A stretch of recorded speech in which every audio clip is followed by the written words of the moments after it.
We're gonna play some Deadguy Ale. So I've made some small changes to this list with the express purpose of trying to skew towards beating Jeskai control, which is why you see the full set of Thalias, as well as Adanto Vanguard here as sticky threats, and both these cards are good against Phoenix too. And Phoenix has definitely been more represented in the tournament settings than it has been on the ladder of both of those decks. So I would not recommend playing this configuration that I'm playing today on the ladder. The variation on my website would be my recommendation for that, unless you want to punt some of your range of matchups, because the ladder does tend to be a little bit more varied than tournament play. But if you are looking to play a tournament, I think retooling to try and hone down against some of the more popular decks in the format makes a lot of sense, especially in a format like Historic is right now, where it's kind of narrow in the competitive sense. The ladder settings are always a lot more varied than tournament settings are, just because there aren't really stakes there and people aren't really playing to win as hard. Whereas, like, even a small tournament like this, people are going to be try-harding a little bit more. So the decks that are better are a little bit more heavily represented, like Jeskai and Phoenix. Here, waiting on my round 1 pairing. I have been given a pairing. All right, so we went from 52 pairings to 43, so like 20 players had buys. That's not too bad. That does effectively add rounds to the tournament, though. Is a good thing to know. All right, opponent is playing Blue-Red Phoenix, which is a deck we have technology against. Blue-Red Phoenix is one of the reasons why I have Archon of Emeria in my main deck. 2 Ox, 2 Stormwing, 1 main deck Brazen Borrower, 2 Lightning Axe, 3 Pillar of Flame, no copies of Shock. They're on 3 Pillar, 1 Magma Spray, 1 main deck Fry. What a reasonable, healthy format, main deck Fry. I guess the fact that they have Faithless Looting and Brainstorm makes something like main deck Fry a little bit less offensive, because they can kind of filter past it if it's a matchup where it's bad. But Fry will play against us. It's one of their ways. They only have 3 ways. They have 2 Lightning Axes and 1 Fry to take an Archon off the table. I've got a couple of Anger of the Gods post board and a Beacon Bolt and another Fry. Whoop. Try and stop scrolling here by mistake. Stay correct spot, waiting for our opponent to send the challenge, and we'll dive on into some matches of magical cards. Thanks for the resubs. Hop a hut and fight me. Good afternoon.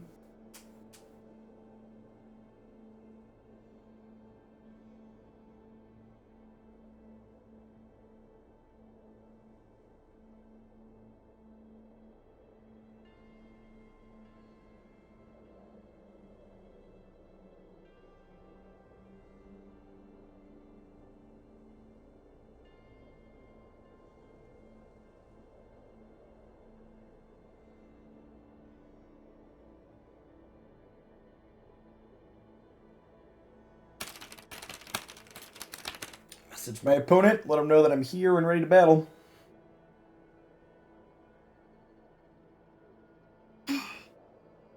Let's play some magical cards. It's for the 19 months. Pixie, welcome back. Alright, how good will we be with die rolls today, chat? Question 1. Thanks, Louis. Almost 3 years indeed. Okay. Decent start to the day.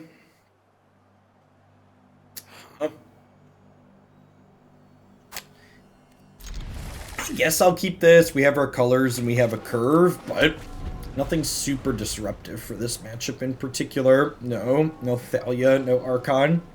Spellbinder's a little bit disruptive, I suppose. Spellbindering a Phoenix out of their hand is quite good. That means they can't loot it away.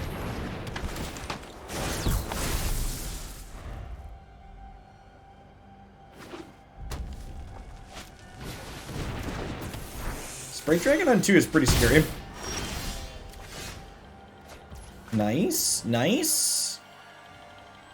So I think I give him a turn with this and make sure I don't get Phoenix next turn. Or try to make sure I don't get Phoenix next turn. Yep, we were going to get Phoenix next turn, so like I said, tag that one out of their hand here, and then go ahead and attack for 2.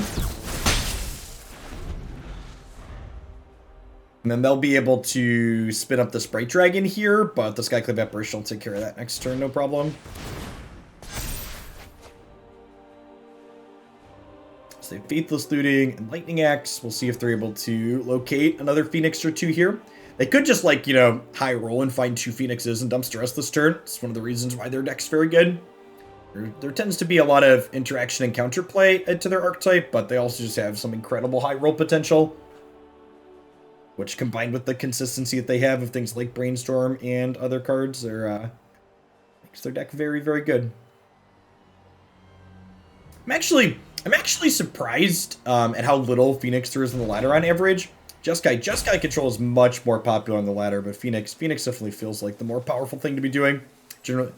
Generally speaking, being proactive is the right thing to be doing in non-rotating formats like this. Alright, did you find a second bird? Okay, no second bird, been some lands. So I assume we're going to see, like, untapped land, attack, give me the option to make a bad block. We could just, like, proactively see Lightning Axe happen, though, too. Wonder if they'll kill Glint-Sleeve. Yeah.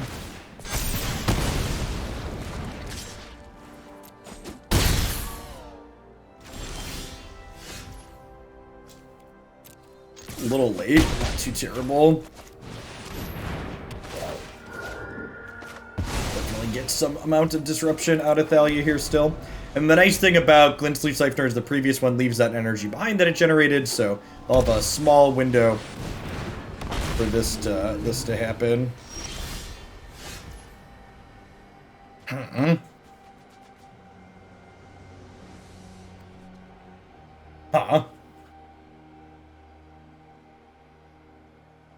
Honestly?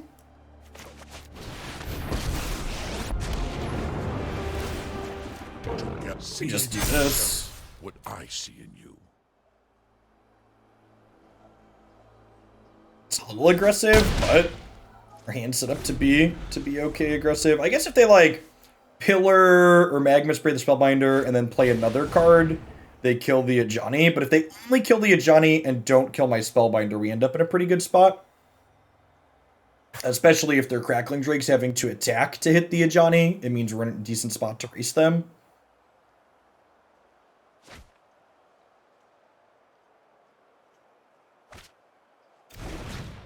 Okay, yep, there's a Pillar of Flame, so they are going to get to kill Spellbinder and then kill my Planeswalker.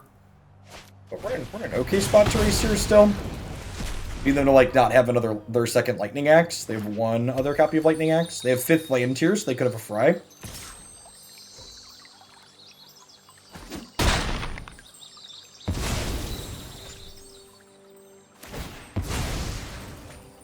Ooh, we could see a Stormwing Entity here as well.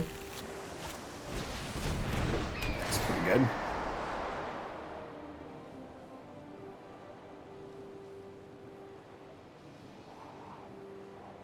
So chance we just die next turn then, right? Every instant sorcery they cast makes both Crackling Drake and Storming Entity bigger. Thalia perhaps prevent that. I think we'll probably start the turn by attacking to see if they block. If they trade, we'll probably go Adanto Glint-Sleeve. And if they don't trade, we'll play Thalia to try and prevent ourselves from dying next turn.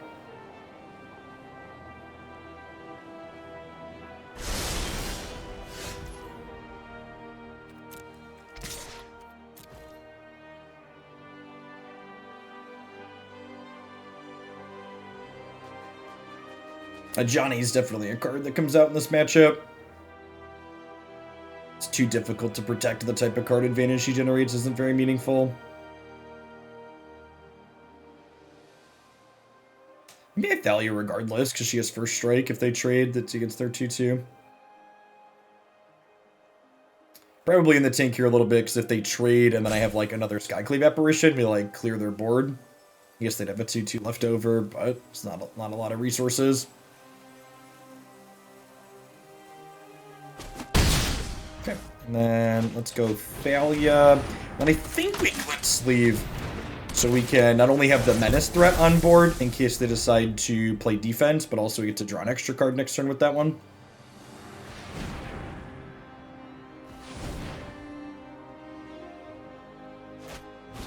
Yeah. So that's 9. I need 3 spells. We could Diarrhea. They could technically triple cantrip. Every cantrip is 2. They could also cantrip into a Pillar of Flame to my face is lethal, because the pillar is 4 that way. These decks just have so much card selection. Yep. Yep. This is definitely a matchup where Thoughtseize comes out. I know it can be appealing to try and take one of their threats with it, especially if you have it in the early game, but as you can see, a game like this is playing out. The thing that matters most in this matchup is being able to play to the board. So we're going to be bringing in a bunch of removal spells for the post-board games. Our Desparks are good here. Doomblade is good. Exile target monocolored thing is good. Fatal Push is... We'll see exactly how the ins and outs line up, but Fatal Push could come in here. I think Baneslayer comes in here because even though Sprite Dragon can get bigger than it, it is a dragon. So Baneslayer has protection from dragons, which is nice. And she goes toe-to-toe with Arclights and Crackling Drakes. They'll have a second Fry post board, but hopefully the tank here means we're not dead. Of course, we also don't have them dead on board, so... kind of not a great spot. Again, in large part because we wish this Thoughtseize was something that played to the board. Like if this would have been a removal spell here, we would have been able to kill one of their things last turn instead of just playing 2 things out ourselves. We'd be in a much better spot. I imagine we'll get cracked by the Drake down to 8, so that way they set up lethal for next turn. They could just like attack with both and hope we don't peel the second Ajani. It's like not unreasonable.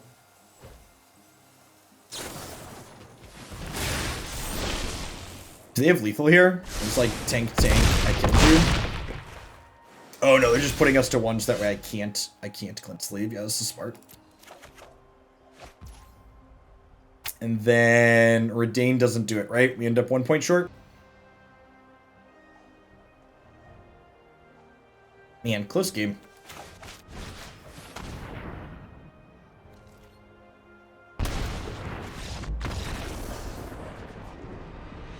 Needed a... honestly, the thing we needed that game was a Blinkmoth Nexus, right? Like, it would have let us chump block or swing the race in terms of getting a couple extra points of damage in. So, actual factual Doomblade, Despark. Which Vanishing Verse do I want? It tags Arclight, it tags Stormwing, it tags Ox. At least 1.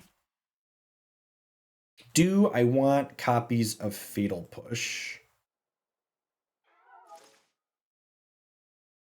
The answer is no on the play. I might cut these Adantos when we're on the draw for game when we're on the draw for game 3.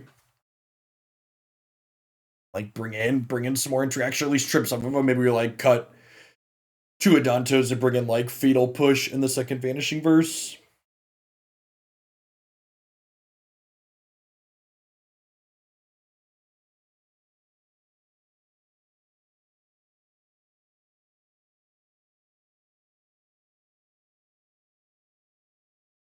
Yes.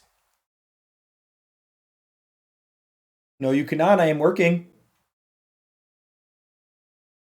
If you need something, please ask your mom, bud. She's upstairs.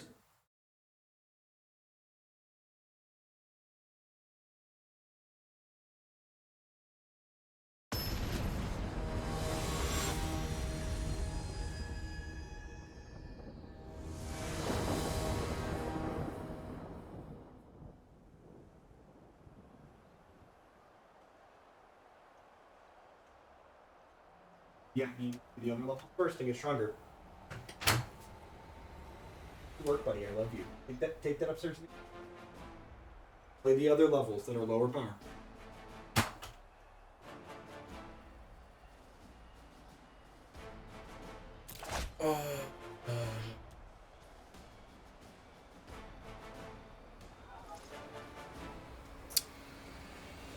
Speaking of Blinkmoth Nexus heard that we needed it in the last match, so it decided to show up here when we're not super happy to have it.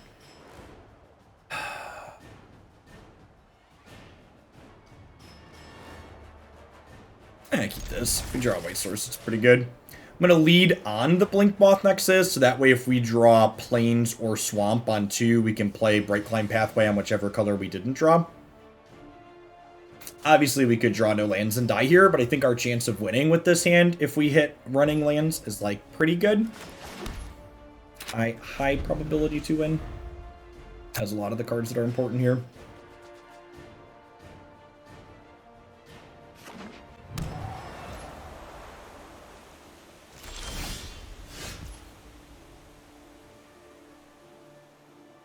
So with that draw, I'm actually going to go ahead and play this on Brightclimb Pathway. So that way, second white lets us cast these. If I hadn't drawn Adanto Vanguard, I would have played this on black and then played the Glint-Sleeve and hoped to just spike the white source. But with a different play, this gives us the greatest chance to play Archon on curve, for example. So like if we draw like another Blinkmoth Nexus or a Swamp, we can play the Archon next turn.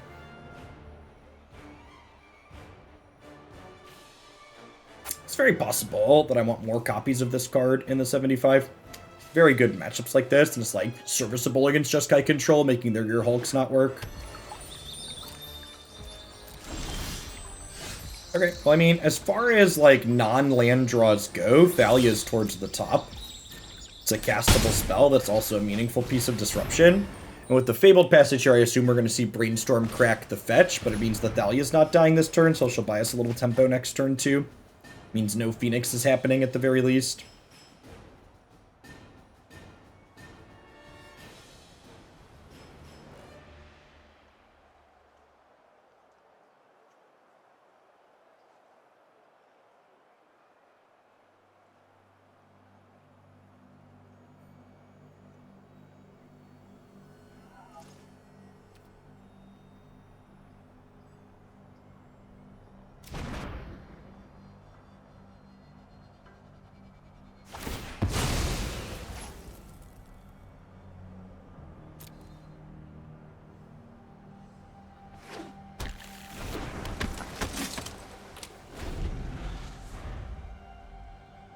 So good chance this Thalia dies, but there's also a higher chance that the Archon lives if the Thalia dies, so.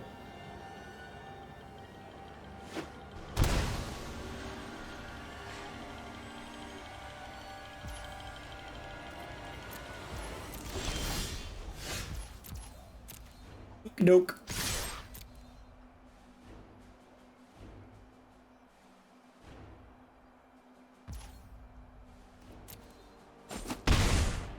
So this means they're killing Thalia at end of turn, which is really good considering we drew a second Thalia. Because now second Thalia can't disrupt them next turn. They're just bouncing her, sure. This is the part where they put 3 Phoenixes into play.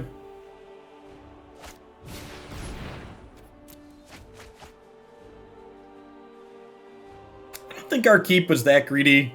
I'm playing a 26 land deck.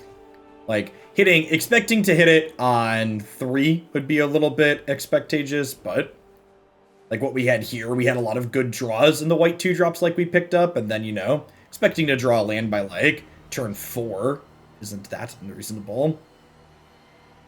I don't know what the Hyper Geo is on that offhand, but it's like pretty decent.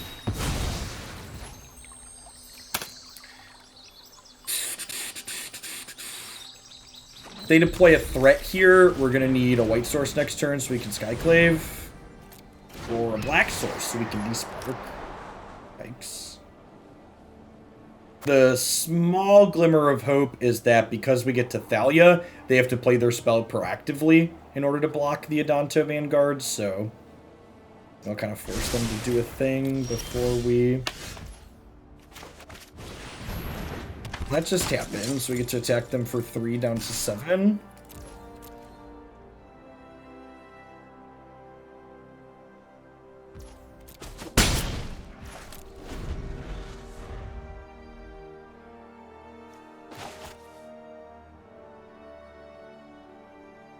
I'm still at 20, but we really need to draw a land sooner rather than later.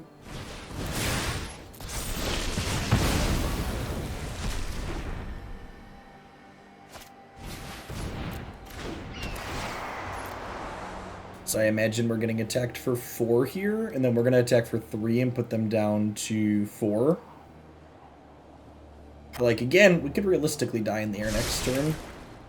Maybe not with Thalia to start.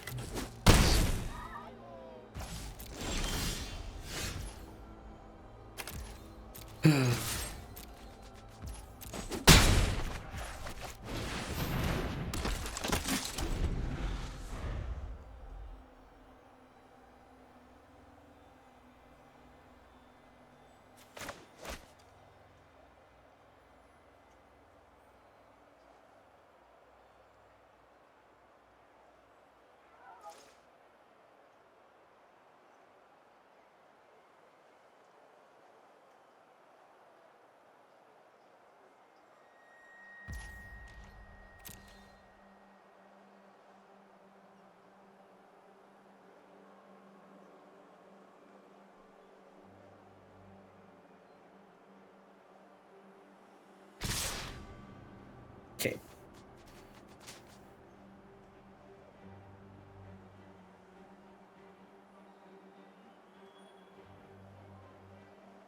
I assume they're setting up for lethal next turn then.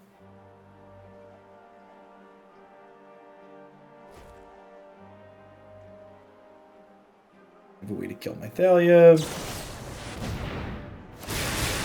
He's dead.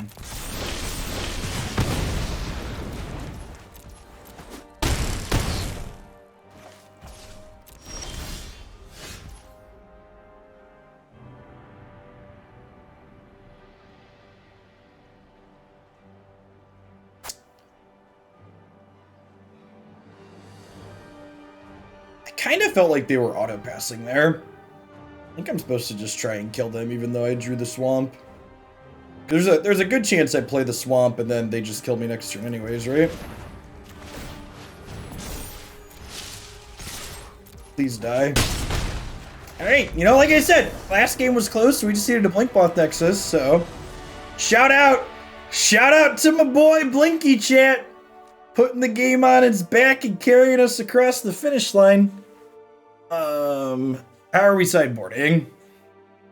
Do I want to trim some Adantos? I know Adanto is, like, good there, obviously, but on the draw, things get a little sketchier. We need more interaction, I think. I'm going to bring in a second Vanishing Verse and at least the first Fatal Push and trim 2 Vanguards, I think. Leaves me with 26 creatures still. Yeah, that's plenty. It's pretty hard to trigger Revolt on Fatal Push. I don't think I want more than one. Getting 2 of them stuck in my hand dead does not sound great, but killing Sprite Dragon is important.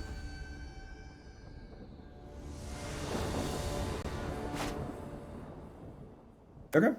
1, 2, 3. It's just Curve of Entry. What could it be?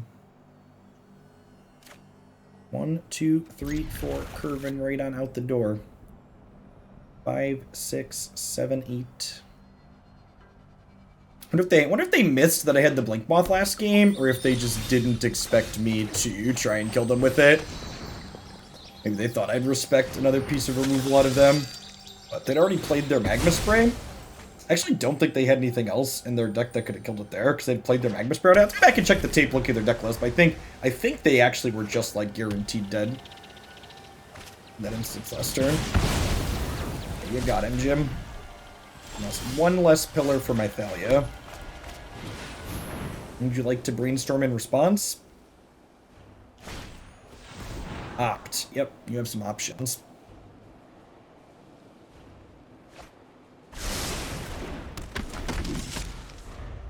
So, not getting Phoenix this turn, Fist Pump. They can't Expressive Iteration as a draw 2. They could play a land that Expressive Iteration is bad Anticipate, but that's not really why they're playing that card. Glint-Sleeve's a decent draw because it means we can potentially double spell next turn if they kill Milady. We'll start by attacking for 2 here, so they have to decide whether or not they want to kill this before they know what our play for the turn is.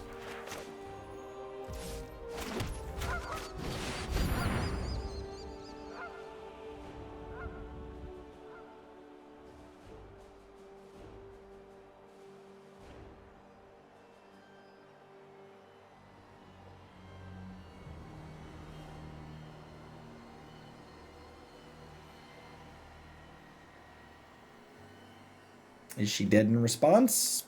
Wouldn't surprise me. You can see like a Fry or their Magma Spray here.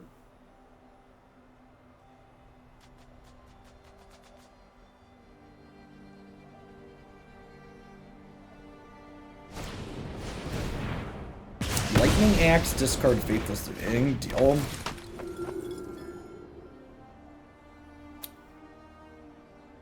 I just take Iteration here, because it's like their velocity.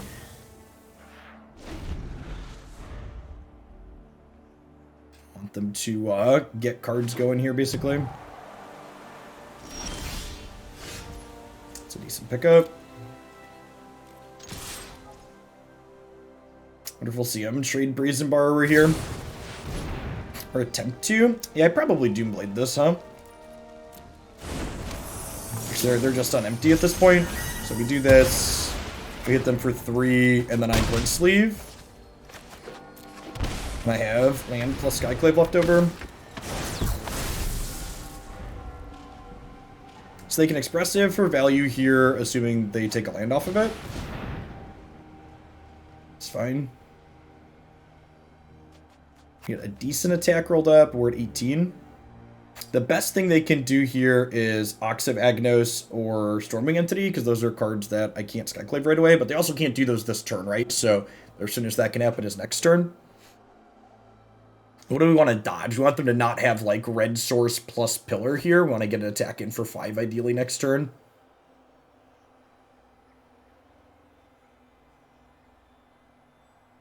What are some of my better draws from this spot?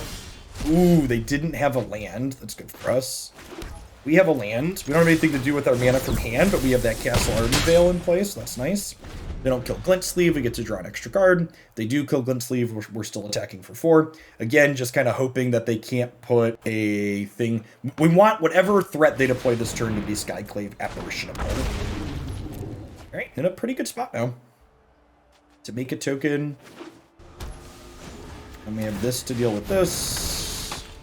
Extra card. That's definitely a spell.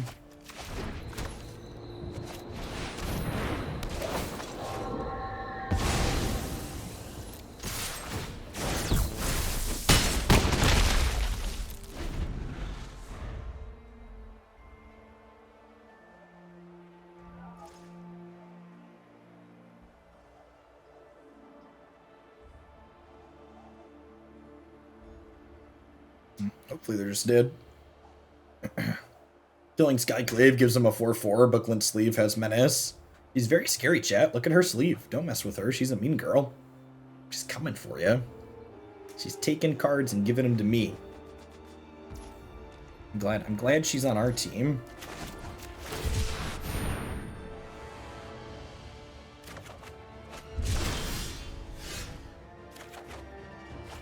Okay, so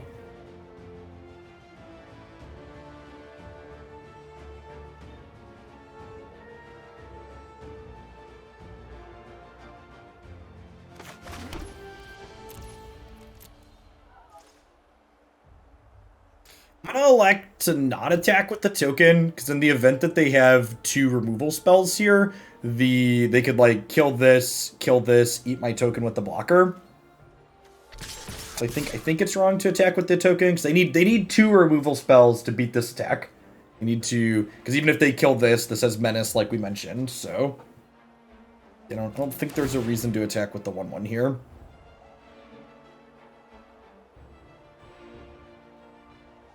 Now, one question is, am I cycling this Tram or are we making another 1/1 this turn? It probably depends on what their life total is. So, like, if they go to... Yeah, it's probably just right to make a token, honestly.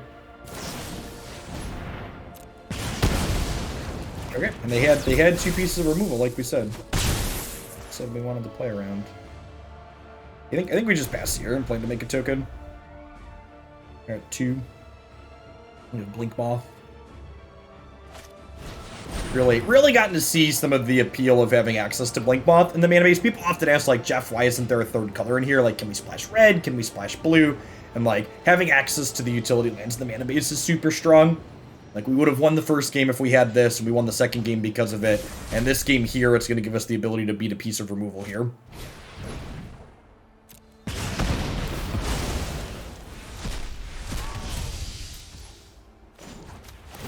So we make a token, then we get to fire up Nexus again here.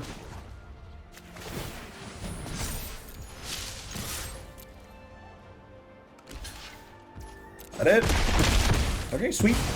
Close set overall. We were in control of the third game pretty well, but the first two just like razor thin in both directions. Alright, we're playing against 5-color Niv, which our changes to the deck are decent in this matchup too. Archon's kind of whatever because they have less cantrips, but Adanto Vanguard's pretty decent. Doesn't die to Drown or Helix. Obviously gets Vanishing Verse, but Vanishing Verse literally hits my entire deck, so not really a thing that we can play around.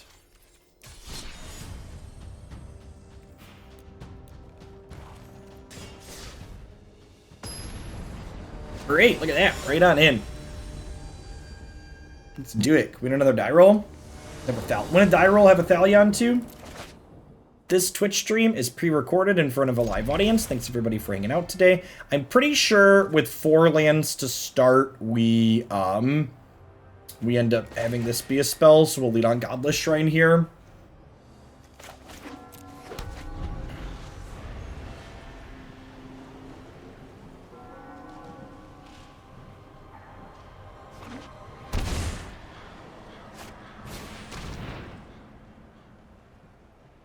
Oh, right, they play 7 discard spells, which, you know, feels bad, but it's not a reason to mulligan, because you don't make your hand better by mulliganing against the discard spells, so...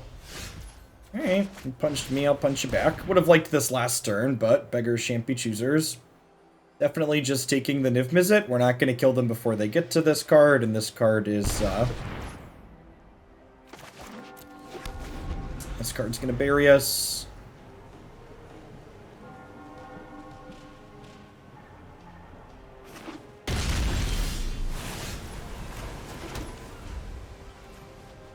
Two cards in my bin, so I can cycle the Savai Triome and still, I can cycle the Savai Triome and still not have to worry about Ajani getting drowned. Kitty can still swim. They're thinking about if they want to cling me or if they want to make their drown worse.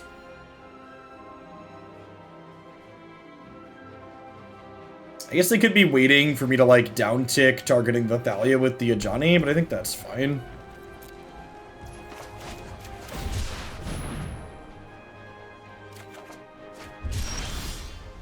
This is, where the magic happens.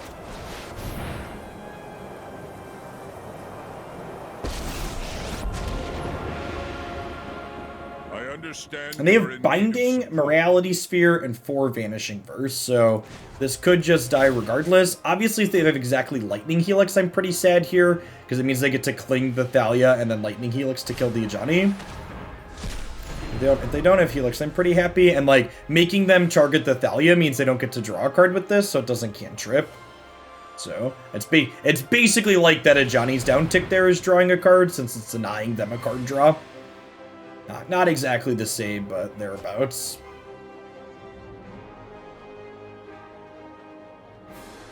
Hopefully we draw a creature that we can cast alongside activating the Blinkmoth. Okay, sweet.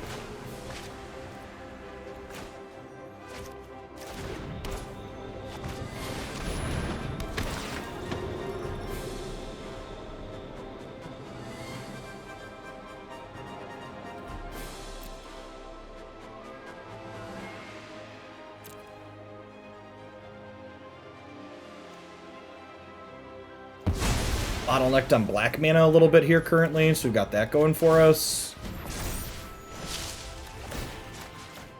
Deliver us to victory. We're still at a pretty high life total, though. Need to draw a lot of pressure here, ASAP.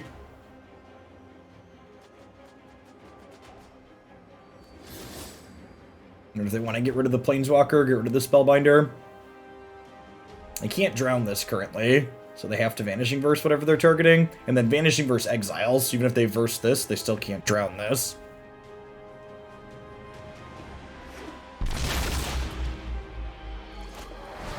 Alright, hoping to draw a castable spell this turn. I mean, that's technically what I asked for.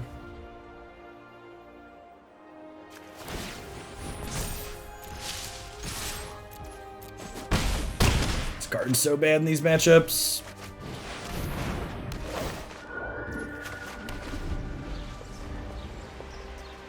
No copies of... what's it called in their deck? Klothys. This is literally just Grey Ogre. Technically, they have one Hydrate Crisis it could tag, but...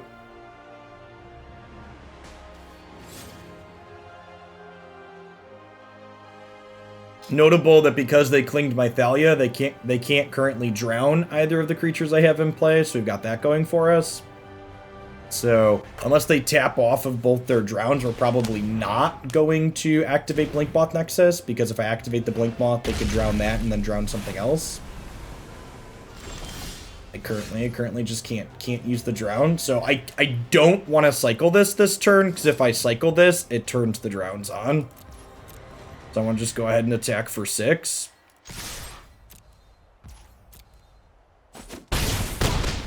And play this tapped and pass.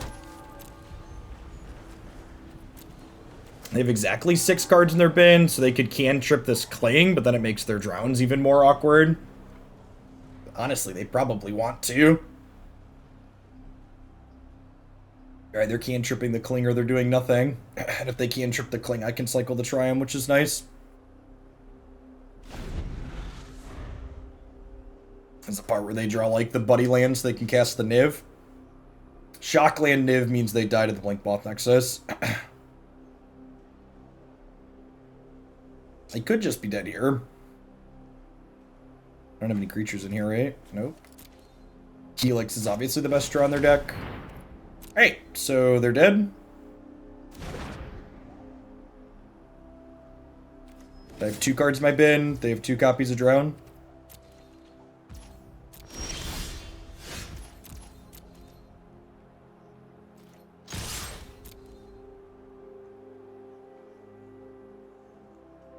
They don't have any 1-mana spells. Oh, shit. They can... oh my god, I missed lethal. I forgot they could target their own creature with this. I was so focused on my graveyard.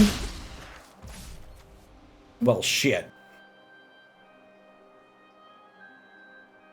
Huh. Okay. Okay, so I missed onboard lethal. Or, like, now heads up lethal. They don't have any sweepers in their deck.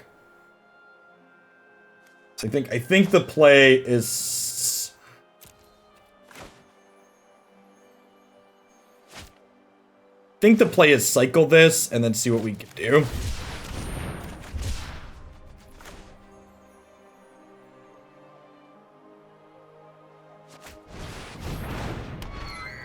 Hopefully they're still dead next turn.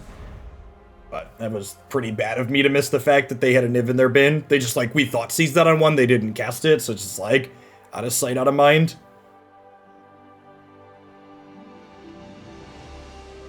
So they can, yeah, they can drown now, but they're just, doesn't matter. No Helix that game was really good for us, obviously. They have 3 Deafening Clarions post-board. And an Extinction Event, and a 4th Helix. Yeah, their 4th Helix is in the sideboard, so, like, their build is, like, pretty exceptionally greedy. Archon's not very good here because they don't have as many cantrips. Duresses are good. Gosh, maybe I want Archon just because it's a threat.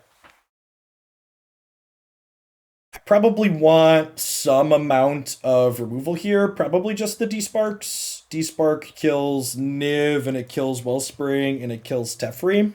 And then what do I want? What do I want for my last couple of cards here? It could just be Baneslayer Angel, because she attacks past Niv. It could also be Archon, because it's cheaper on curve, though. I could Coward split them. This not dying to Deafening Clarion and Helix sounds kind of appealing, though. I'm gonna do the Baneslayer Angels.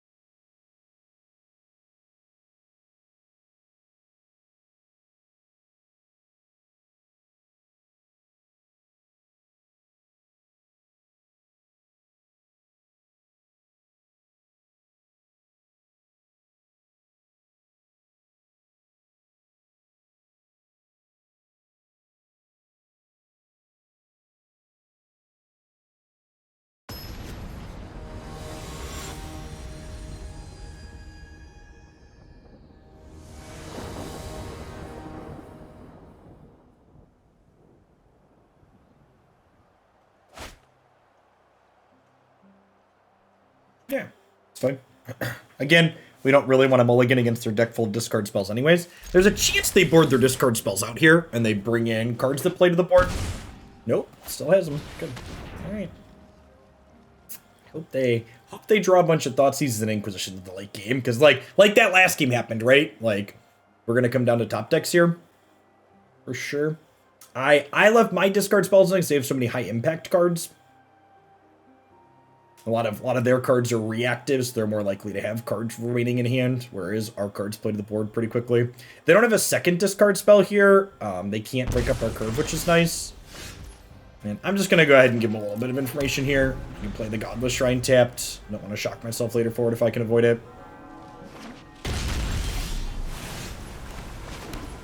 Definitely leading on Thalia.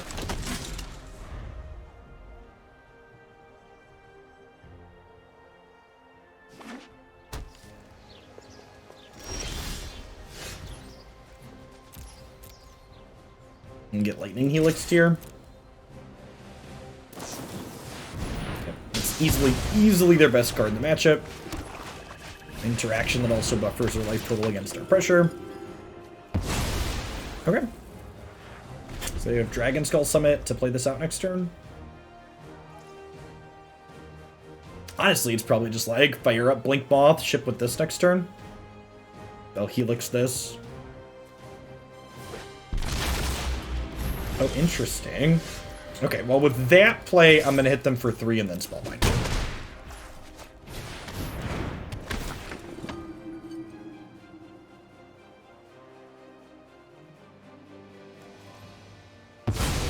It's going to take their Moose here anyways, because, like, they probably want to Clarion my 2 threats. So, like, if they wanted to Clarion, they just go, like, Dragon Skull Summit Clarion. Now they get to go tap land Clarion. Then they have to spend more mana on this down the line. Yeah. Hopefully this is a spell we can also make more expensive when we go thing here in a second. Oh, that's nice.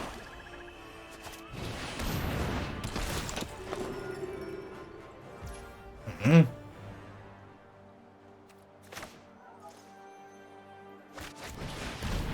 Glint-Sleeve, so this way they're encouraged to play Helix rather than this, because if they play this, they can't block.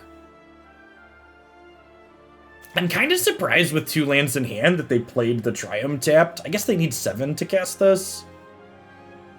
Oh yeah, they can't cast Wellspring this turn. Durf, they're only on 5. So this is going to die, but she leaves a power behind for the next one at least. Maybe because they can't play Wellspring this turn, I'm supposed to play the Thalia. Yeah, it's probably a missequence on my part there. I was thinking they could get to Wellspring next turn, but my counting looked bad.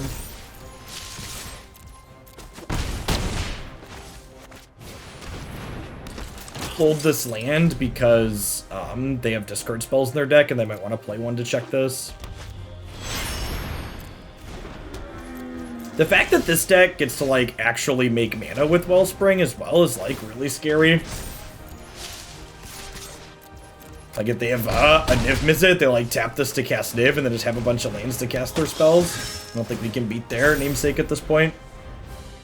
Oh fuck, I should have played this out to protect this from Clarion. I was so clicking through and talking at the same time. This also protects it from Helix. It's a pretty big mistake. Alright, looks like it didn't matter. Get a little bit of information about how they sideboarded potentially here.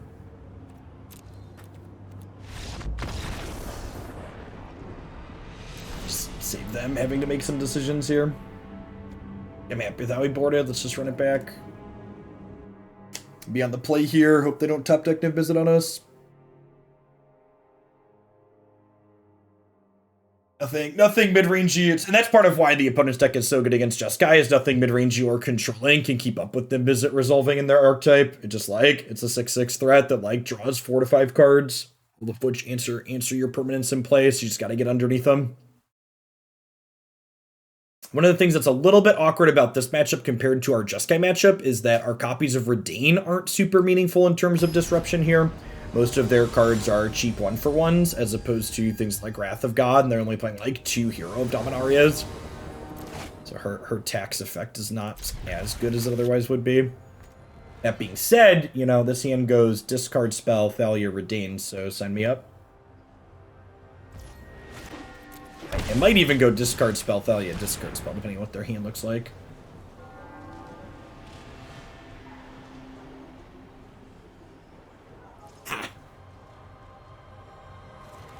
Well, definitely Clarion. The old Indeth Triome, Overgrown Tomb, Expressive Iteration keep. And they have 2 discard spells here, so like I can't just like discard spell their discard spell. So I'm gonna lose my Thalia here. 2-drop.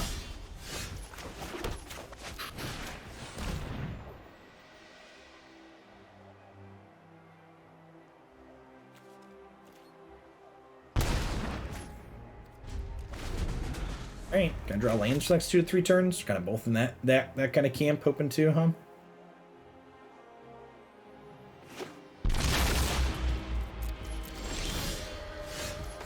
Doke.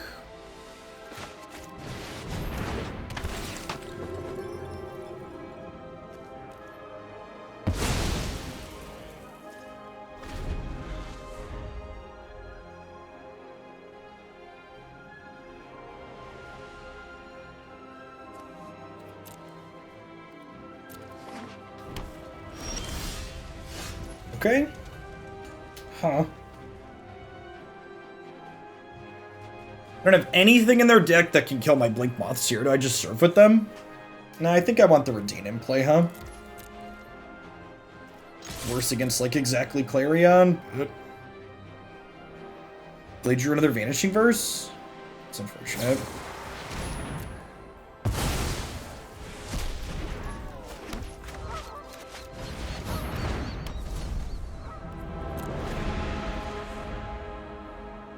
If they curve into this Teferi, we're going to be in trouble. So we'll see how fortunate their land draws are here. Hopefully they just draw their Wellspring. Can we draw a third land in a row? We can. Okay. Oh, I guess if they draw untapped land, they get to verse my Baneslayer. But if they don't hit untapped land here, the Baneslayer's a really quick clock. So I think we're definitely just playing it out.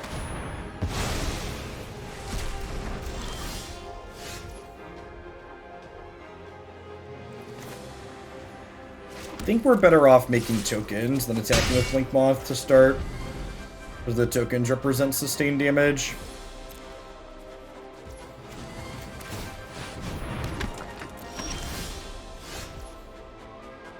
Okay, and then this turn we'll fire up the Blinkmoths because we drew Glint-Sleeve.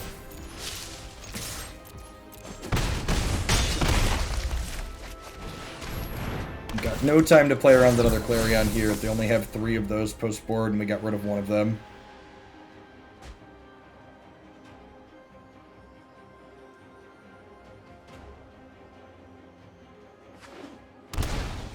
Okay.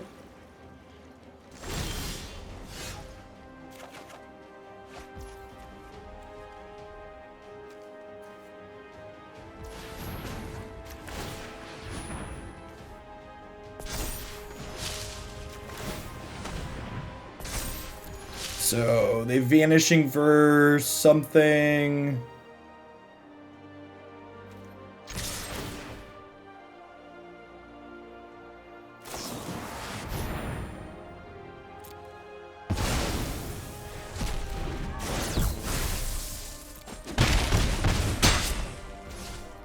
So they're more likely to have Helix than Clarion, and even if they Clarion, they're still dead to Blinkmoths, right? So we definitely just play another threat out here.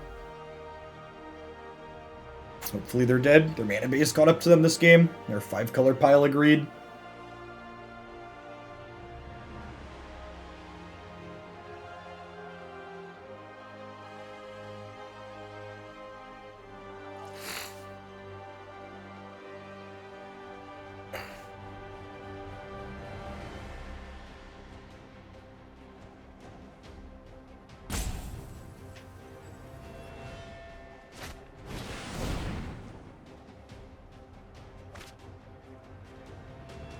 Even if they have untapped red sweeper here, they die to the Nexus. Yep. We did that earlier. Interesting that the feedback screen comes up in matches like this too. Alright, sweet. Well, we're 2-0.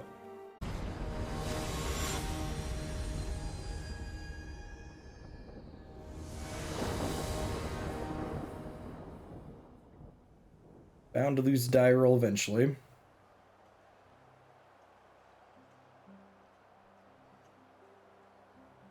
They have a Apostle of Purifying Light post board. It's a little scary, but we do have Skyclave Apparition that can take that one off the board at least.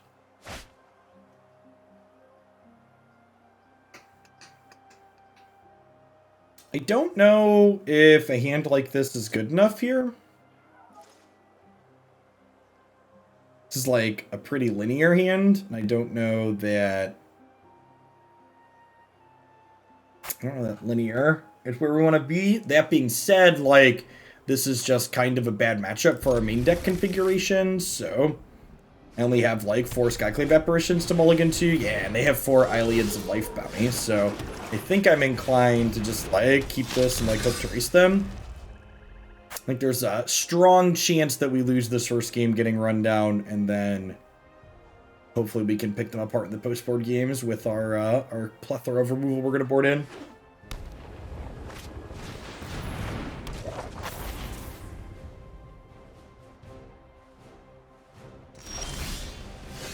I just actually don't have a way to kill this game one. Free attack into a free block. Deck lists are heads up, so I expect they'll block here. This is a pause for them to double check my deck list to make sure it's a free block. Honestly, I should have just not attacked. I just wasted 10 seconds of everybody's lives while they double check the deck list.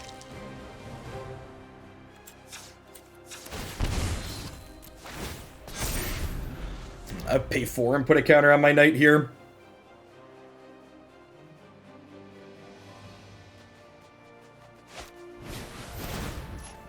See if they have a Staggering Insight here or not. Staggering Insight gives them lifelink, which is basically unraceable.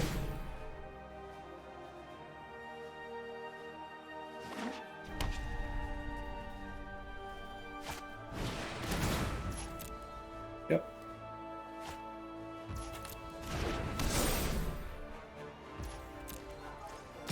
This has Vigilance too, right? Let's go ahead and concede here.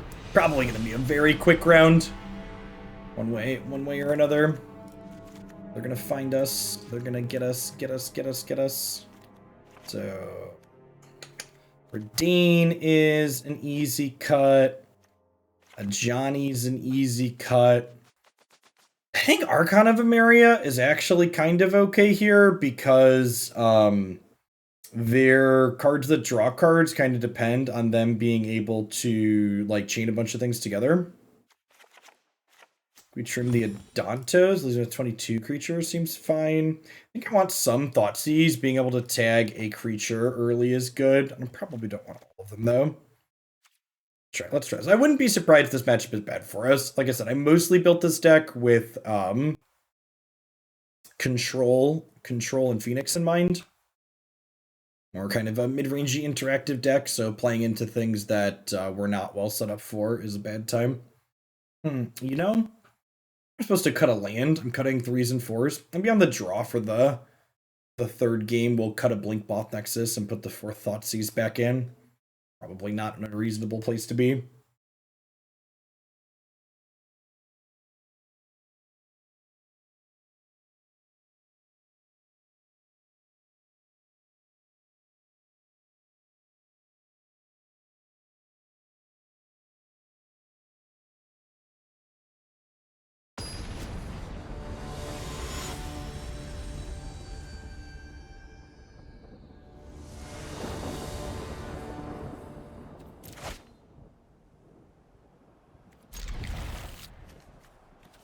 Well, we're going to kill their things on curve.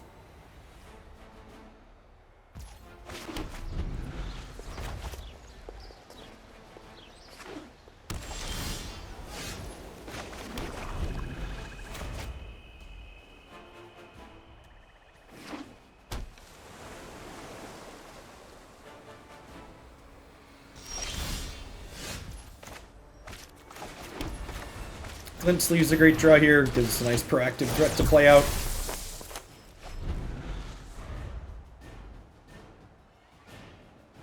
They have Spell Pierce and Veto in their sideboard, along with Apostle of Purifying Light. They could see them waiting to deploy a threat until they have a way to protect it. If we're going to get Heliod's punished here or not.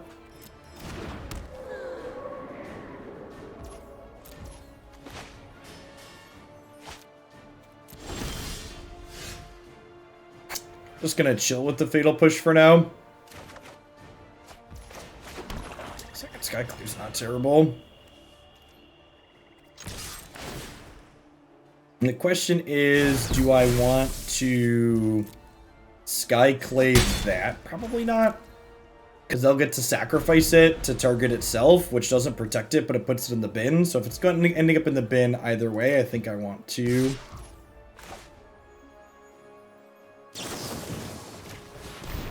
to spend a non-exile removal spell on it.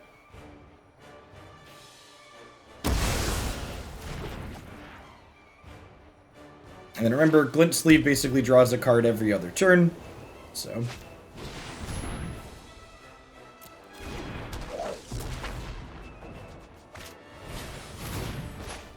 gonna go ahead and push this here, so that way they don't get the soldier token. Because this loses its target, so it doesn't come into play. That was a different aura that wasn't going to make a token. I'd probably just wait and Skyclave them, but I think the token means I give consideration to just killing it there. As for the Quarter of a Year Foxhole, we'll come back. How many Heliod's punishments they have in against me post-board? I also have a couple copies of Deckenstone.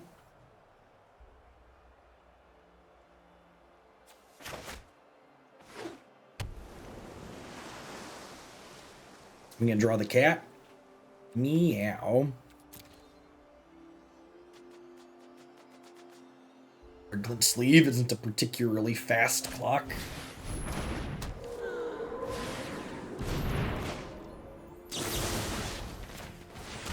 This is an enchantment creature, so it can be fractured into a bunch of little pieces.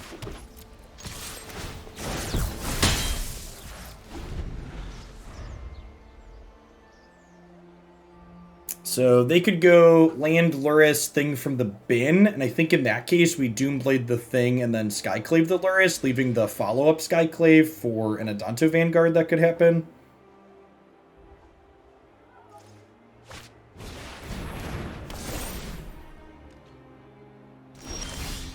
So, especially with this third Skyclave drawn here, I think we go ahead and just Apparition this Heliod's punishment. So not only can we continue applying pressure, but I'll let us draw a card next turn, which is ideal.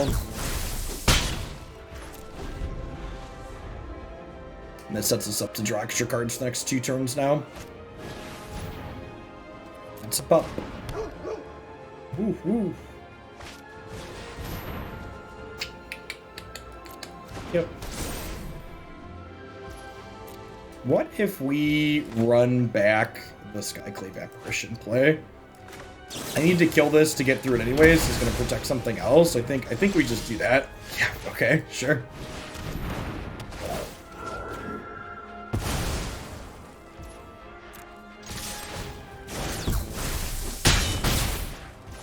I have some real pressure in play here.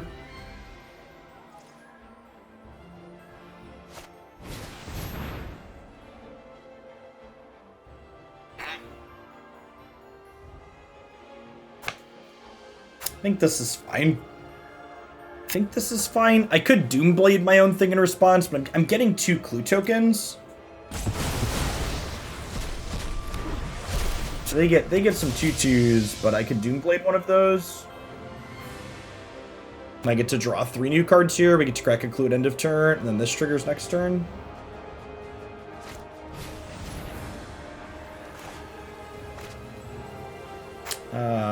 Sure. It doesn't really matter. I also don't want to play into a Spell Pierce with this if I can avoid it.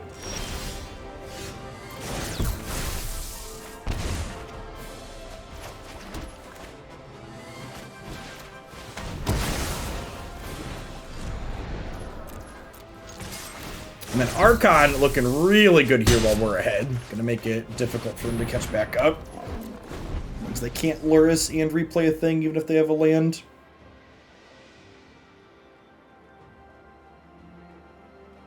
We're going to be clueless here in a second, but it's looking like we're going to get to a game 3, which is nice.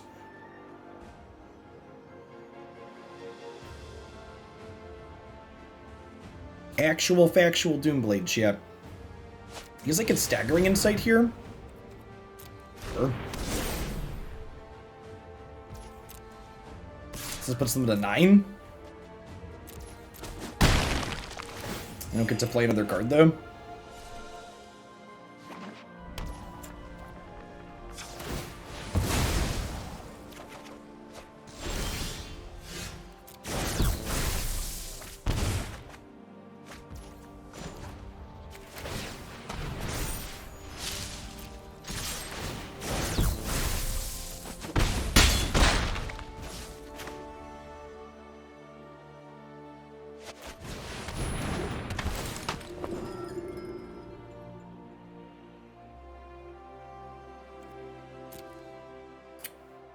Honestly, I think we take Duress, right?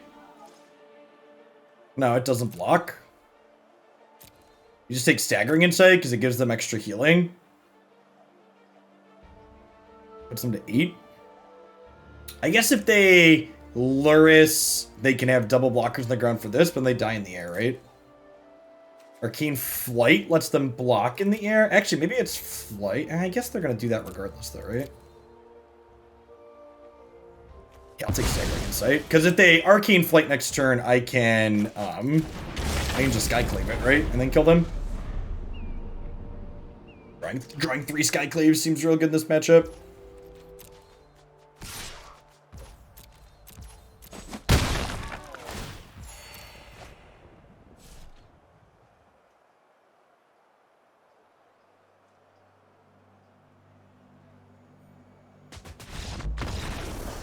Okay, that's the easy game, right? It's the one where we were on the play. I think I want this Thoughtseize in and a Blinkmoth out. We're dragging our curve down. We don't have any of our 4s or 5s in. I think that's right. So like I said, I think this matchup's hard, but not unwinnable, so that's nice. Thanks for the 38 months, J-Money. Welcome back. I'm enjoying Modern and Historic too. We're going to be starting every other stream this week. I'm going to be live for the next 6 days in a row after today, Sunday through Friday. And, Sunday through Friday. And we're going to be starting every stream with some more Modern. It's been fun. Also going to be doing some Historic every day. And then we're going to be playing the new Ratchet and Clank this week at our variety game at the end. Excited to play some of the new Ratchet and Clank. Heard basically nothing but good things about it. Excited to poke into that one.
Gosh, this hand is so good if either of these lands made black mana. Sedge. Sedge. Swamp or dual land. Definitely go into down here. Sugar, we're going down. Yeah, this seems fine. I'm gonna bottom the Spellbinder here, actually. The Archon makes our removal a bit better. Bit better. And with this draw especially, we definitely Thoughtseize on one.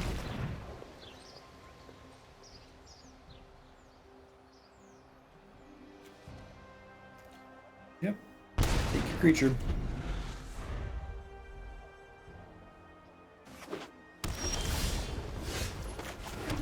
Alright, well, they didn't immediately draw another creature, so that's above average for us. Assume they're gonna deck the halls with Bowels of Ebon Legion here, which isn't the worst case.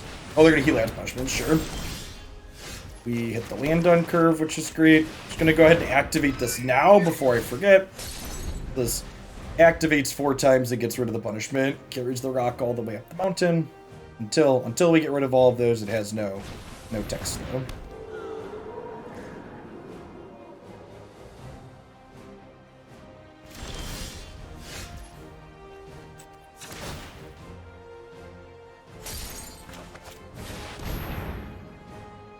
I'd probably take their Deccan Stone here.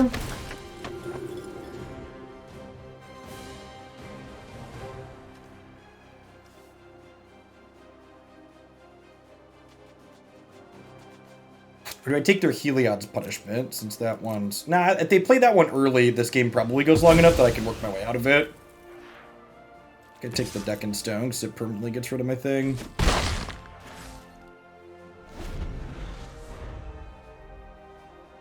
If they put Insight on this, I'm going to trade with the Spellbinder.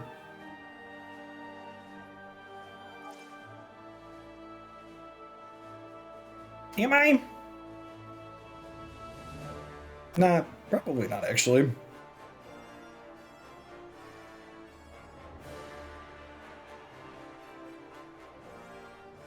I assume they're going to Cartouche here because they want to go a little bit wider to have more things to deploy stuff on.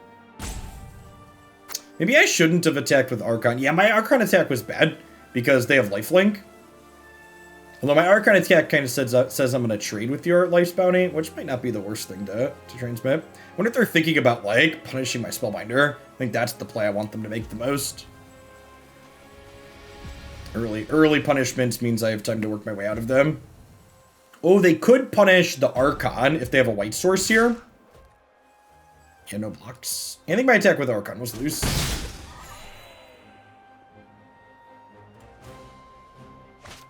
Well, they were just punishing it anyways. Okay, so that's fine then. Ooh.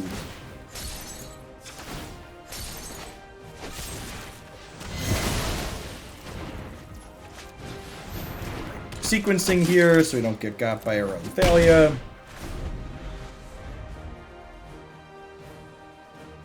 Next turn, Knight of the Ebon Legion is no longer in jail.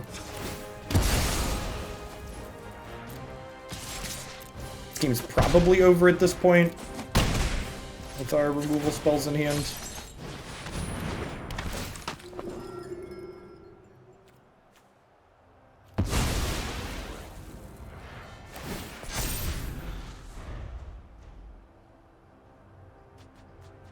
They're dead on board, right? This is 10, 13. They have a blocker, we can kill it and then put them to 1. They just don't have a comeback mechanic at this point. Okay, sweet. So, Thoughtseize looking pretty instrumental there. Obviously wanted the 4 of those in my deck, I think. This is a matchup where the fact that I cut my 2 Inquisitions to play other bigger cards, because Inquisition isn't the best discard spell against control, because it misses a lot of the key cards that you care about. I cut the Inquisitions, they're definitely good in this matchup, so it's nice to steal that one a little bit without them. They're not playing Brainstorm, they're on 4 Iteration, 4 Helix, 4 Lapse, 4 Shark Typhoon, that's interesting. They've got 1 Brazen Borrower in their main deck, and they've got some Baneslayer Angels in the sideboard. I have to imagine Baneslayer's probably coming in against us. Kinda creaturey deck. Oh, they've got 1 Baneslayer, they've got 2 Niv in the board too. Pretty easy mulligan here. Not only do we not have land, but Elite or Skyclave Apparition is not good here. Elite Spellbinder is excellent. Almost said the wrong card name.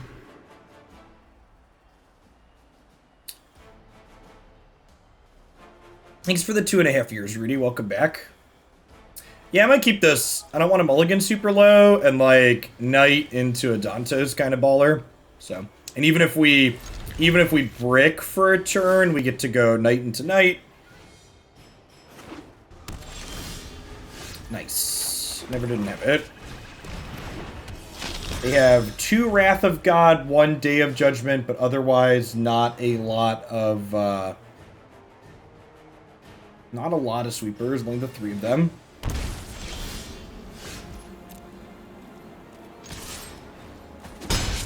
Okay, so Knight of the Ebon Legion here is better against Memory Lapse. And there's no copies of Deafening Clarion in their deck, so I'm going to go ahead and just play Knight here.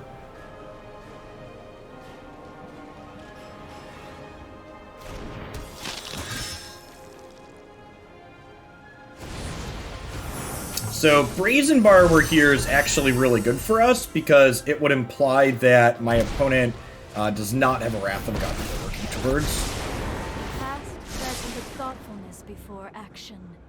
Well, they could find one off in Arsenal, obviously. She's a lot of looks. Okay, nice. Okay, and then I get to go ahead and play Adanto. Then I'm going to go ahead and pay 4 here, so that way my Knights of the Ebon Legion get bigger this turn. Interesting. Because they don't care who gets hurt, just that somebody did. And then suddenly, you know, they're at 15. If they don't have a Wrath of God this turn, we're in a pretty good spot. They have the Wrath of God.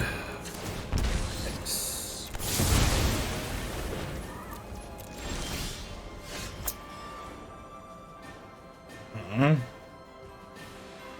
Only Glint-Sleeve Siphoner in my deck draws cards directly, so we're definitely playing Knight. The question is, which 3-drop are we playing?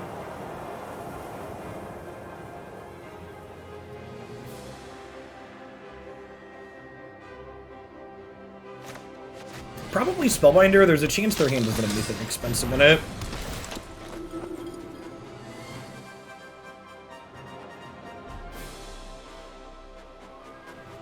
Well, I mean, I suppose that's how it was meant. my life total is too low at this point to pay aggressively to put a counter on the Knight. So they got 4 looks at a Lightning Helix here.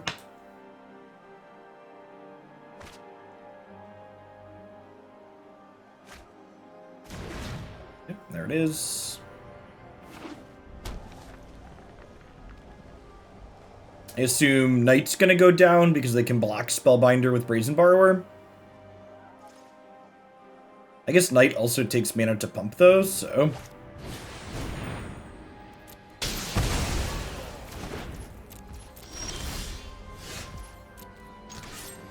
Okay, so definitely playing Reidane because Reidane makes Wrath of God need a land next turn. They have 2 of those left in their deck. And they're obviously just looking for more Lightning Helix here. Federation's a lot of looks at it. Is this optional? Exile up to 1. Yeah, probably just playing this as a Grey Ogre if they Helix us again this turn.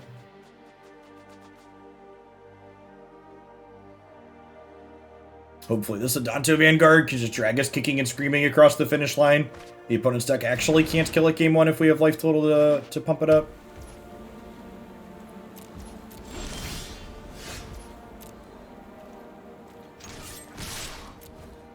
See a Shark Typhoon cycle for 1. Brazen Borrower, sure.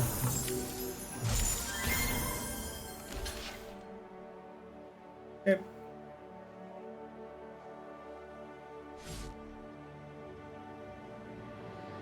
Thinking about whether or not they want to go to 1 or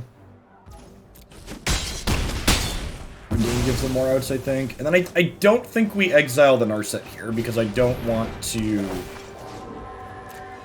give them a 3/3 if they sweep this. I'm pretty sure this is a spell. I don't have any Baneslayers in my main. If we draw Ajani, we can already cast that. Okay.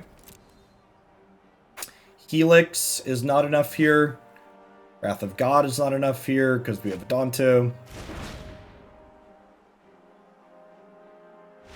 Yeah, they're dead. Sweet. My main deck changed, adding those Adanto Vanguards in here. Obviously, punching the clock and going to work there in our first game. Desparks, Fracture. Cut the Skyclave Apparitions. Cut a Savai Triome.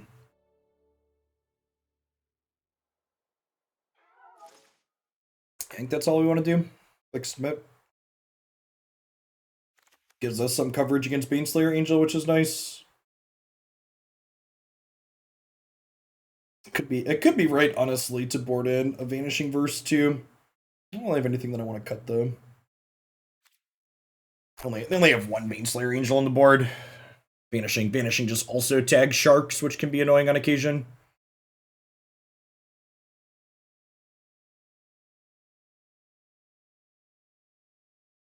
If we just have another quick game like that where we get to run them down. Old Disruptive Dorkos paired with discard spells.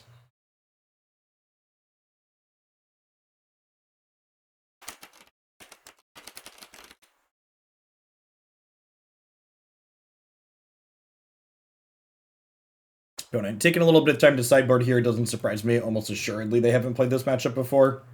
Opponent's got 2 Fries in their board that could come in.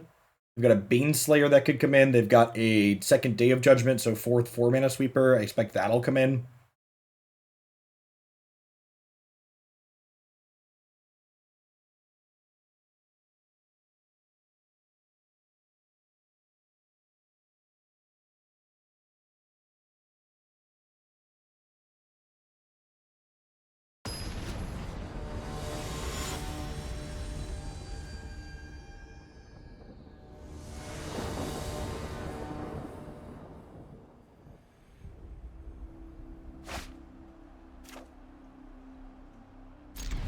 Yeah, need some lands, but we're on the draw. Even if we miss them, we've got some spells we can cast.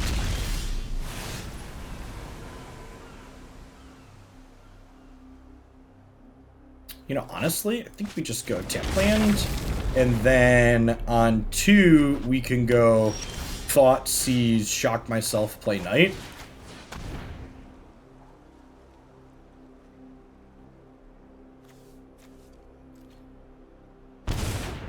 And that puts the Knight to a 2-3. Take the Brazen Borrowers so they can't tempo it.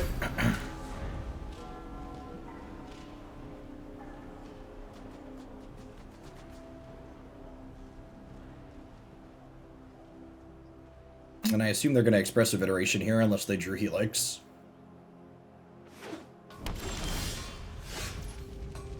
Did you draw Helix?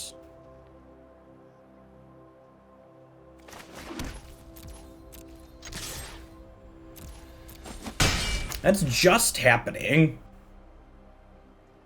Did you draw Wrath of God?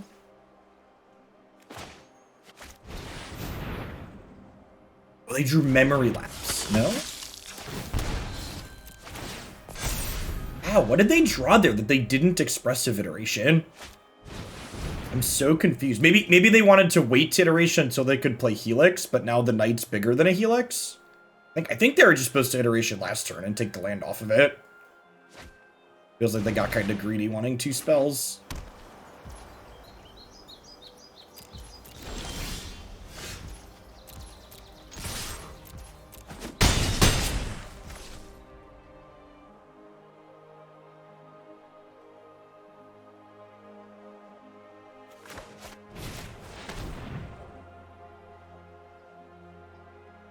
Huh.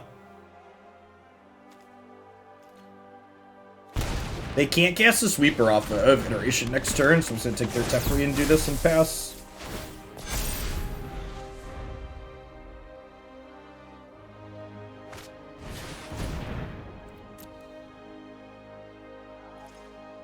So this is 4, 5, 6, 7, 8, 9, 10, 11, 12. I assume Glint-Sleeve's gonna eat it.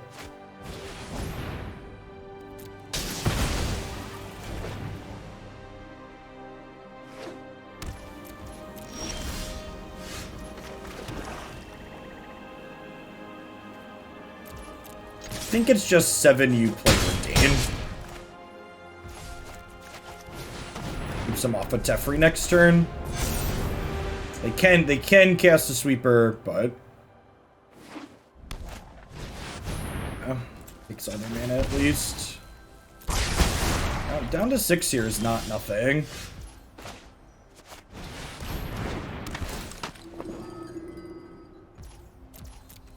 Okay, well, 1 brick and they're dead.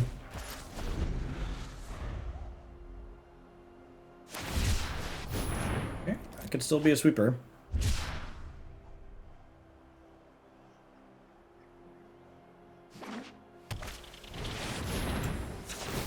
Okay, we're dead to a Helix next turn. Definitely keeping my Vanguard though. I could be right to put them to 1, so I Blinky's lethal.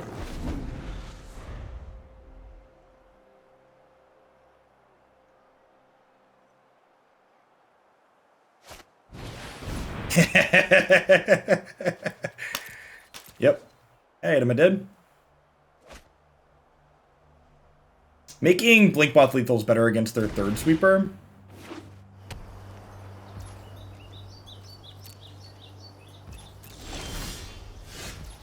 And, like, I know they don't have Lightning Helix, right?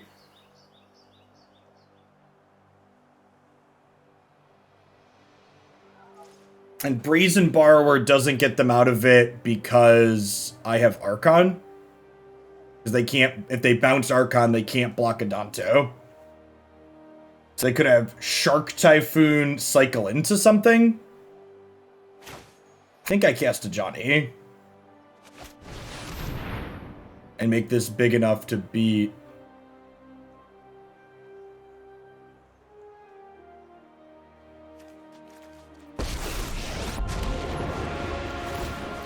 I am proud to fight by your side. You are capable of more than you assume. It's gotta be Shark Typhoon, right? And they're hoping to cycle into a Helix. They should have just done this on their turn, right? Because Helix kills me. Hopefully they're just dead. Good stuff. So opponent flooded a little bit, but we also had disruption to like pick apart their spells and disrupt them. So like, you know, our lands did some stuff. Listen, we take those. We take those, chat. We won game 1 because we put Adanto Vanguard in our deck, and we put Adanto Vanguard in our deck for this matchup.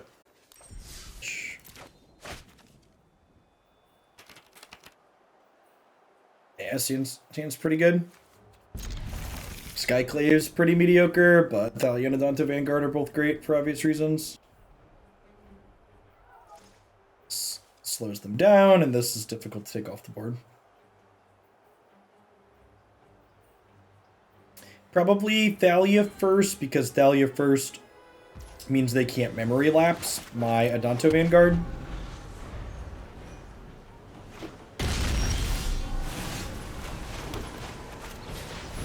Whereas if I play Adanto Vanguard first, my turn 3 play could get memory lapsed.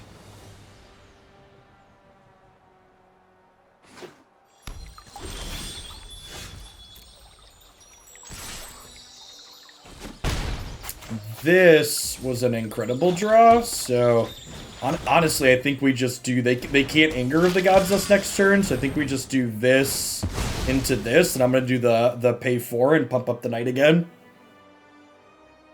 And they have a 1-turn window where this can get it with one of their 2 copies of Fire Prophecy.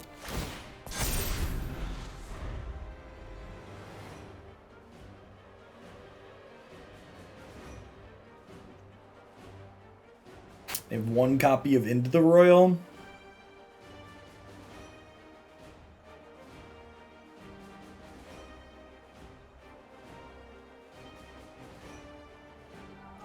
They have Fire Prophecy here with the untapped land. We get to go Swamp, activate Blinkmoth, attack for 6. A relatively quick clock. Their deck does need the creativity for X's 2, so they need 6 mana with Thalia in play.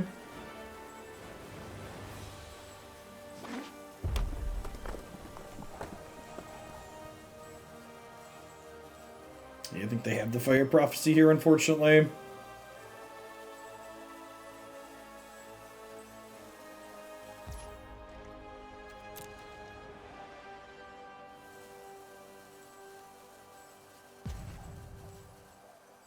So if they pass with Prophecy up, I think I activate Blinkmoth.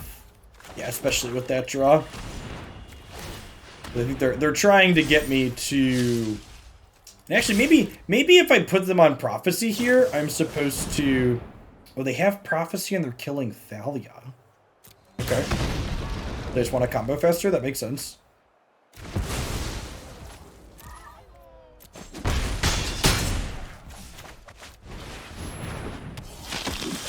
And I have Lethal on board next turn.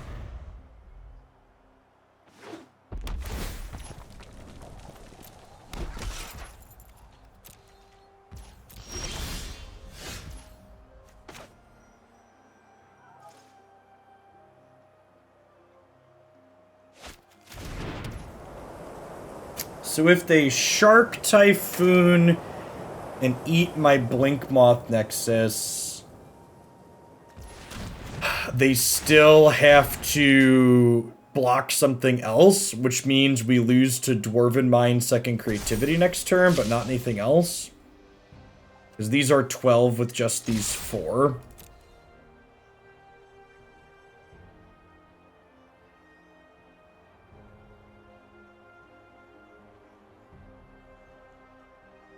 So Shark Typhoon cycles, eats this chumps here.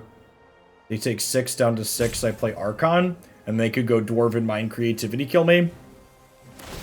Because unfortunately this is non-token, so cleaning the Shark token up after the fact is not an option.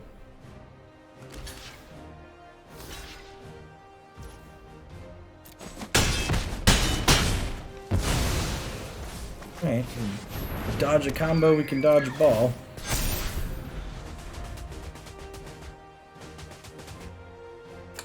I did.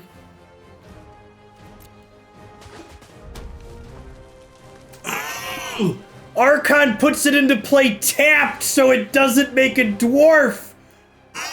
Chat, my brain is huge. I knew that was gonna happen. I totally knew that was gonna happen.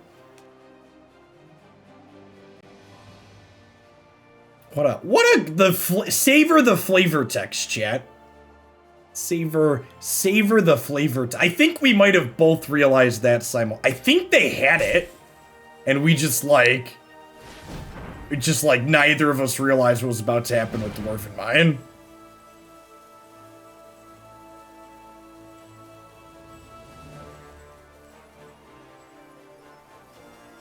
Oh baby, oh baby.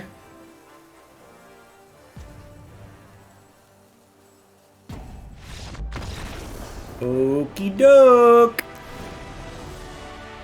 Hashtag sometimes lucky. Okay, so Duress gets to come in. So the Locust God Sage of the Falls combo doesn't work if I kill their thing in response. So the Doomblades get to come in here. Skyclave Apparition obviously comes out. I think this is an Ajani out matchup. These sweepers are in their board. They have 2 more Angers in their board. Oh, they have Primal Tide in their board. I wonder if Primal Tide comes in because of my removal. That's fine. Removal's still good against that, right? Do I want Ajani here is a real question. I could just play 1. I kind of feel like I want a 4th piece of removal, though. I'm just in for a Despark. Let me just ship it like this. I guess if I'm pulling down my curve, I could do the cut a land like I usually do. And bring in another piece of removal. Because I feel like if we disrupt them, we like buy lots of time, right?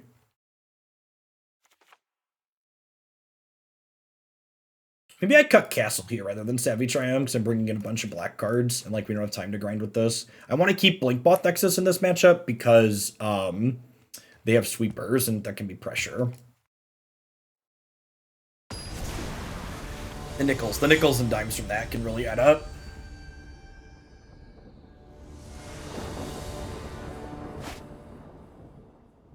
Yeah.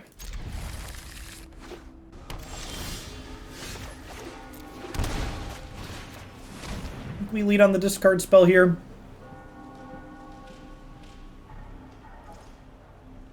Yeah, and they brought in all their fair cards. We gotta take memory lapse. I need to hit my land drops.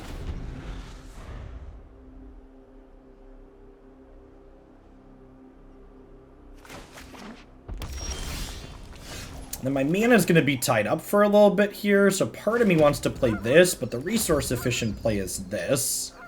I think we just do this because this way, if we draw a another land, we can go 3-drop into 3-drop Knight.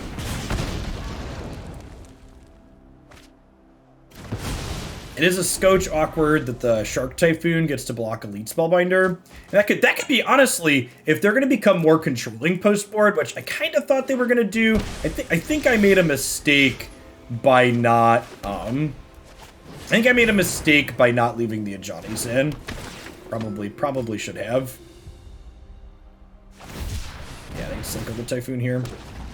The difference the play versus the draw makes against that, huh?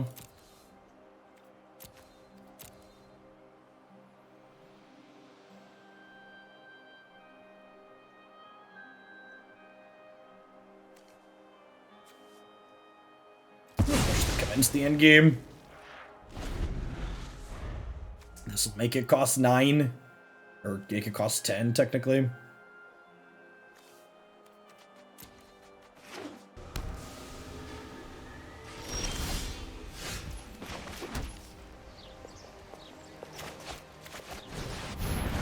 You know what? I wonder if it was crazy to, like, play a second Spellbinder and, like, play this on the shield part next turn. Did see that being the case. We hit the 4th land, so we have double discard spell next turn, which is nice.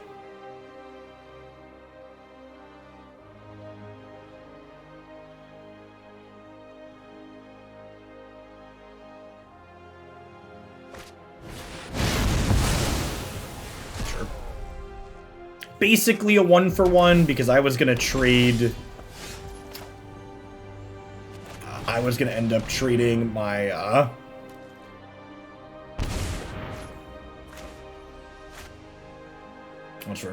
was gonna end up trading the Spellbinder for that anyways. They basically just killed the Reidane.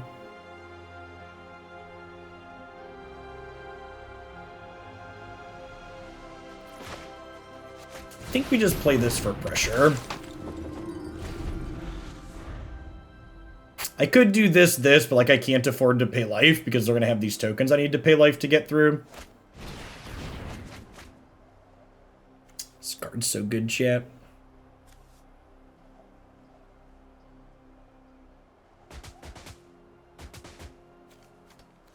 Yeah, I do wish I had my Ajani's in my deck though.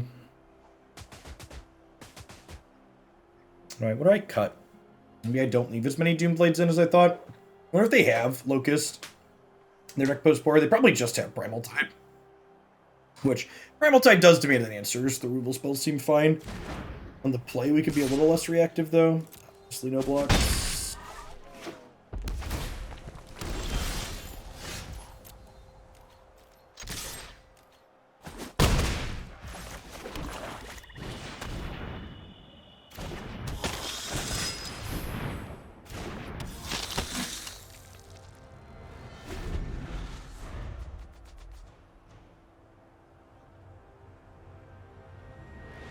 Because, like, if they creativity here, end up in a pretty bad spot if they put Primal Tide into play, right?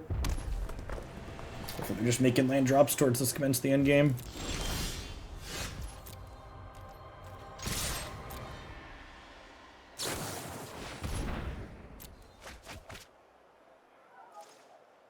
Why are we brainstorming now?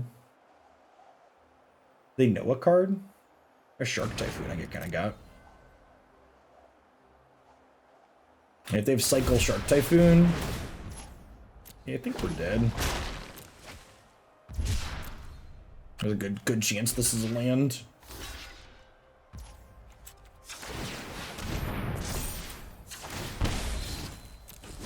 Might be right to let this go. It doesn't attack into the 4/4 Shark, although the 4/4 Shark might keep it at home. This is only going to be a 3/3 token. This being in play might keep the 4/4 Shark at home, I mean.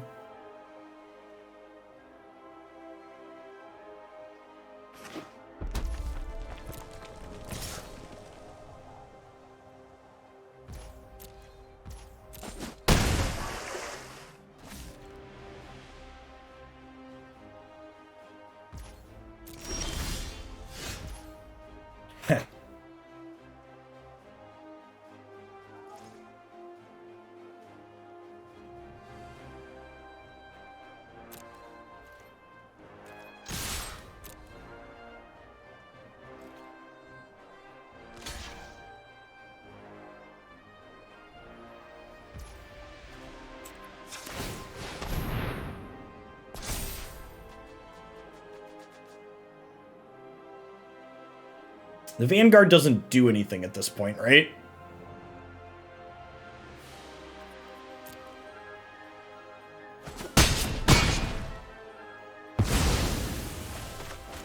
This blocks the Shark in the air for a turn.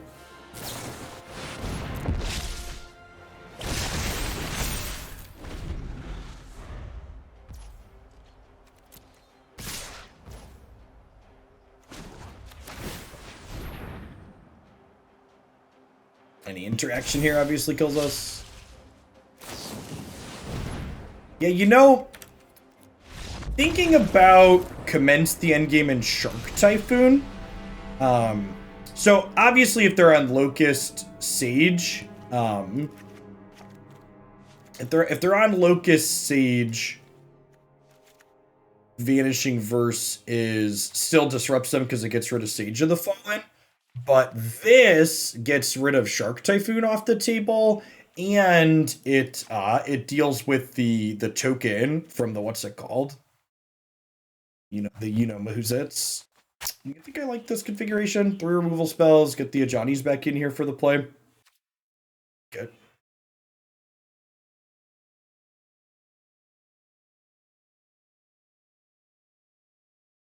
Maybe I'm supposed to have what's it called in here? The 26 land backing while I'm on the play with my 4-drops. They could pivot what their plan here is for the 3rd game, but like I said, they're gonna have sweepers that regardless makes grinding with Ajani a little bit better, and the exile target monocolored thing still disrupts the Sage of the Falls Locust God combo, which is ideal. Thanks for the follow, Sneaky. Thanks for the sub gifts and subs and stuff too, folks. I appreciate all y'all hanging out today. These streams always have a lot of downtime, but it's fun to play tournaments on occasion, so I'm going to make a point to do one every so often. They've had a decent run so far. This tournament pays out to top 32, I believe, so we're playing all the remaining rounds regardless, I think. Hopefully we'll get to play a bunch, maybe even sneak into a top 8. Still halfway to go, though. This is round 5, and there's 8 rounds of Swiss plus top 8. Need to 7-1 to make the top cut.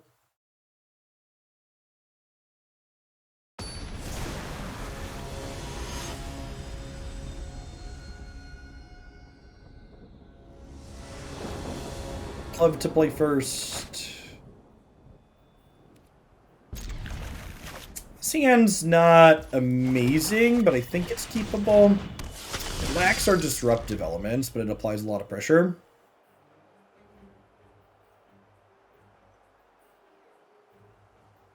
Open to draw a 3rd untapped land, so we can activate Knight of the Ebon Legion on 3 and crunch in with it. Yep, sweet.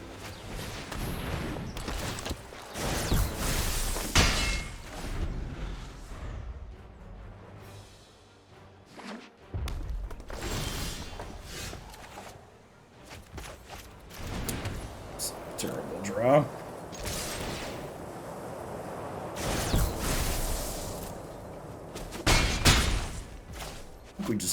now. I'd be kind of surprised if Memory Lapse is in their deck post-board on the draw.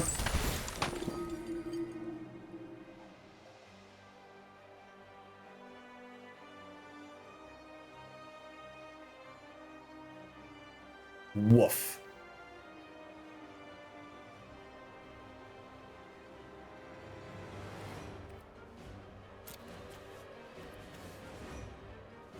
So, the Archons kind of turn off... The Archons kind of turn off the Mystics Mastery. And they need to anger me next turn. What if I take Brainstorm here? Because Brainstorm means they're not likely to be able to play a land drop, he says, before his opponent draws their third land. Yeah, and like, this hurts, but like, now they don't have a... God, fuck me. Well...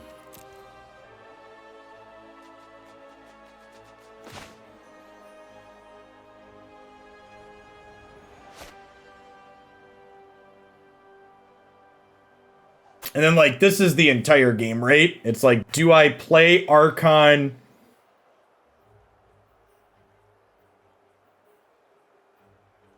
I think I just play Archon. Because if I play Glint-Sleeve and they hit the land and they Mystics Mastery me, I lose the game on the spot.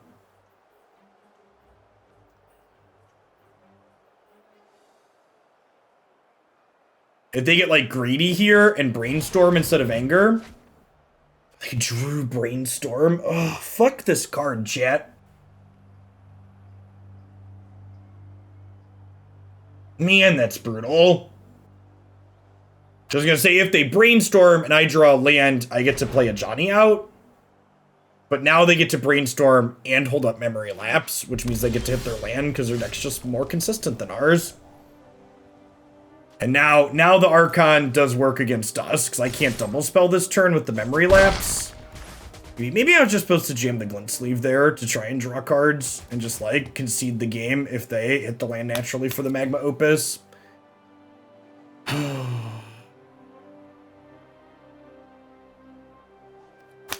gonna end the turn. Instead of playing into the Memory Lapse. Feel pretty dead here.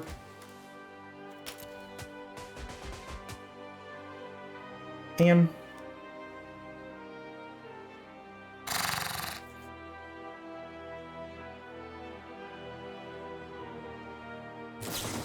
This Brainstorm card's pretty good, chat. It's pretty good. I'm not quite sure why it's legal. I don't think I can win the game anymore.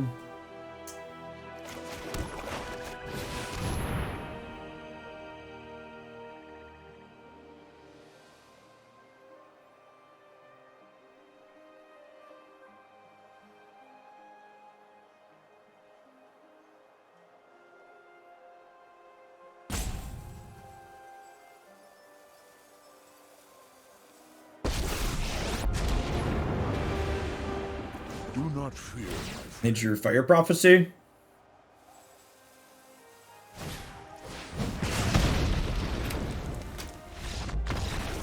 Yep. Alright. Good games, opponent. This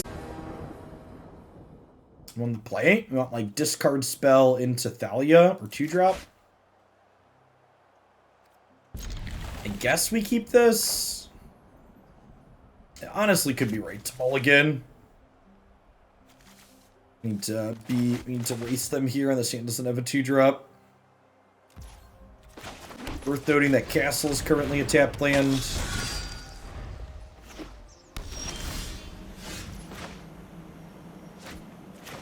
So let's play our tapped land, so we can go 3-4. Maybe a Spellbinder into a Ajani can race here.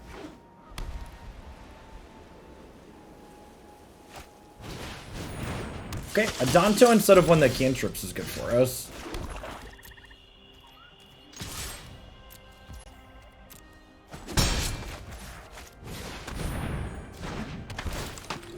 Hopefully keep them off the lifelink enchantment.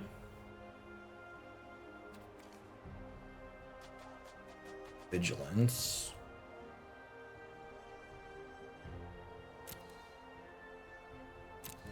Ugh.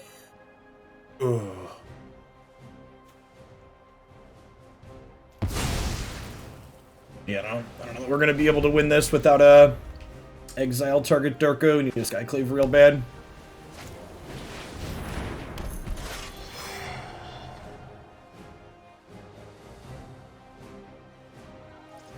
Give this Vigilance an attack for 4. If we peel a Skyclave, we have a shot.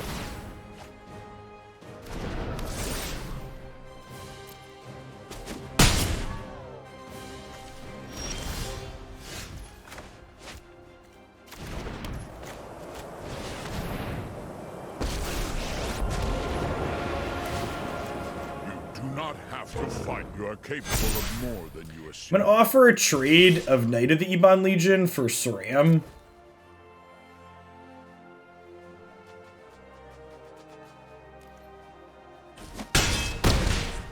Okay. Not surprised to see them not take that.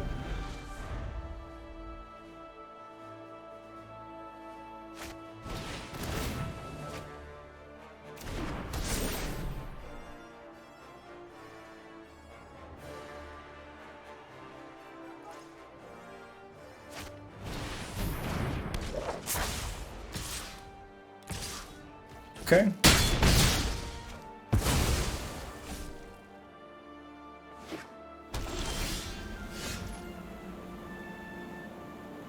Our lack of an untapped land tier is pretty rough.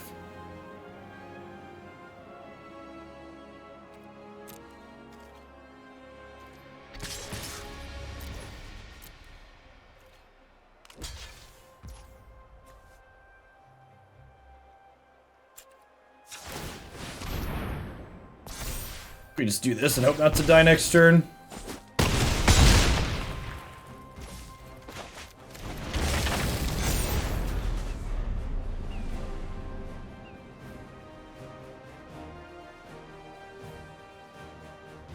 Am I dead on board? I don't think so, right?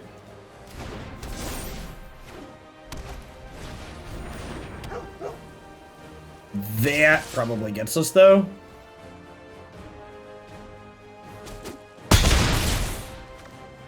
The problem with the Selfless Savior here for us is that the Selfless Savior lets them keep Adanto Vanguard while making us spend mana to pump with the Knight.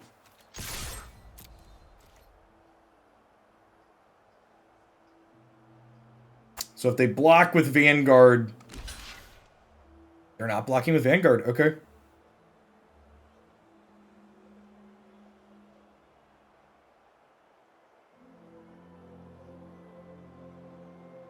Reidane chump blocks next turn. Yeah, okay, fuck. They figured out the right play, chat.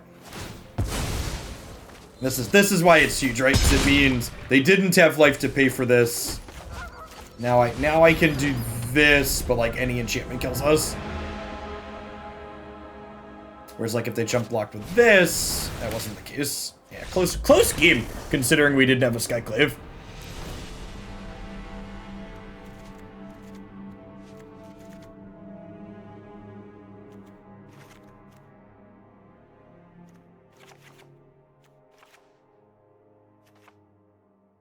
Curve down, bring in a bunch of removal spells, cut a land because we're pulling the curve down. We've got a plan. Shame we couldn't steal that one. Needed to find a Skyclave or like have a 2-drop on 2.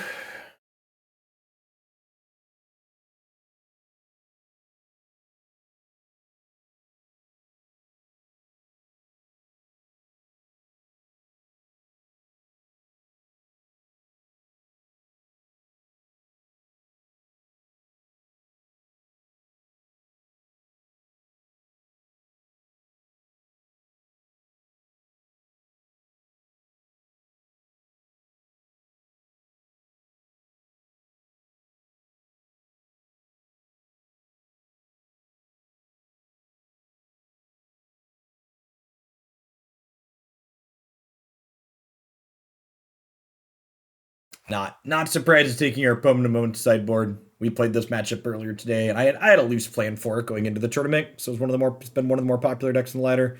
I would wager they haven't played against our archetype before. Which is one of the small upsides you gain playing a deck like ours, even though our deck is underpowered.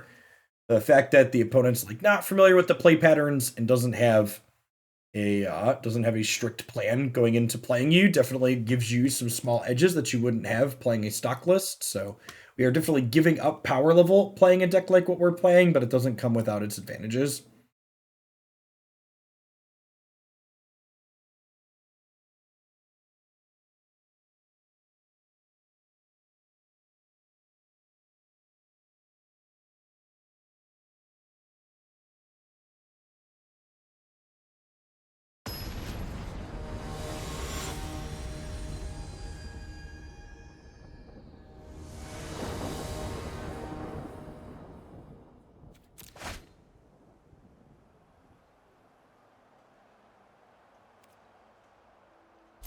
Well, I mean, our spells are great.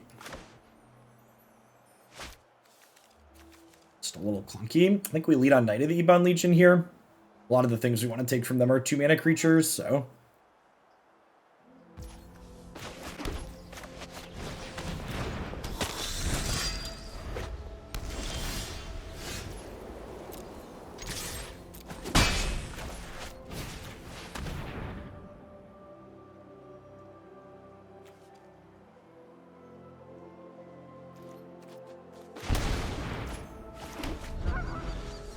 They're gonna deck this.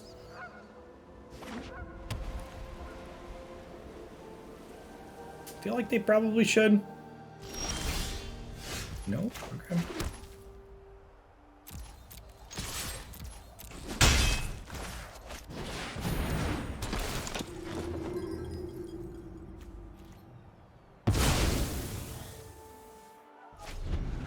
Spellbinder definitely punishing for their greed here. It'd be a quick game too, chat. This matchup definitely makes me wish I had Inquisitions in my deck still. One of our games the last time we played this matchup went like this. We just played a discard spell in one, took their only threat, and then they didn't really play a game. Their deck is definitely soft to 1-minute discard. And honestly, you look at the decks that are good in this format, the Brainstorm decks have largely pushed Thoughtseize decks out of the format, which I think is part of the reason why the opponent's archetype has picked back up in popularity. Its bad matchups have largely been pushed down.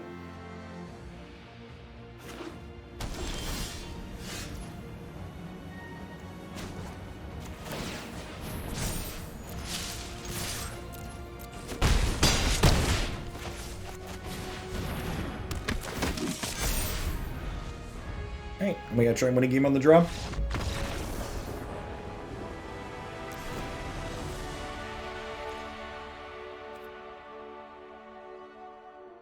Have a plan.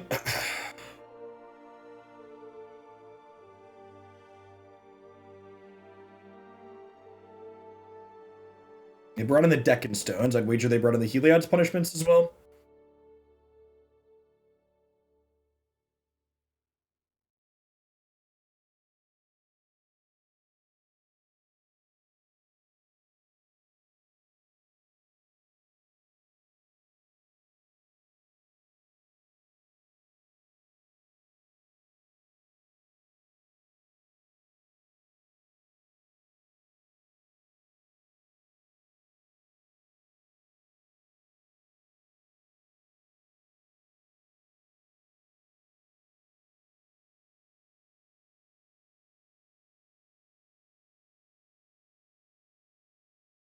I wonder if they're reassessing their game plan after how that game went. I feel like I probably wouldn't if I was them. Those are just the games their deck has against Thoughtseize decks sometimes.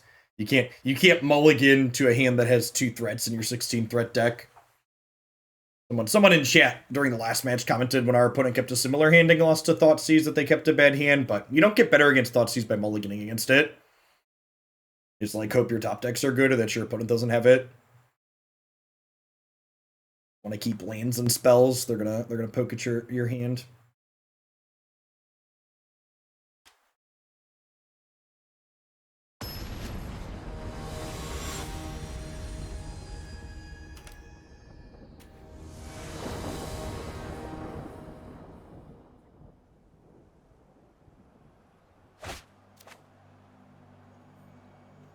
Is this good enough? I think so.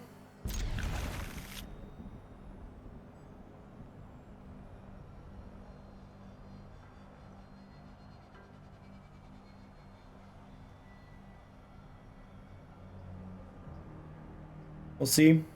Vanishing Verse is pretty good in this matchup. What up, Mulligan 2-6. This is part of the reason why Vanishing Verse is pretty good in this matchup.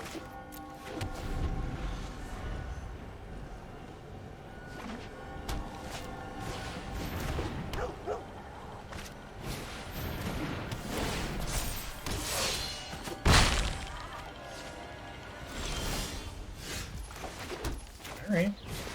I want to go a siphoning.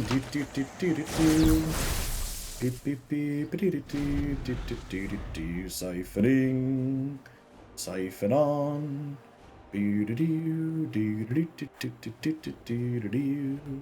Honestly, we might just like trade these off kind of proactively. They like offer us a trade for the 2/2 here. I might take it. I guess it's really a trade for the 1/1, but it's like a block that absorbs 3 points of damage and takes one of their things out of play. Let's just get the Spellbinder down. We'll see what else they do here, obviously. We could change what we're doing. This is first strike, right? Yeah, that would be a bad block. We figured it out before I blocked, though, chat. I was like, wait, there's a symbol. All of a sudden, Selfless Savior has a symbol.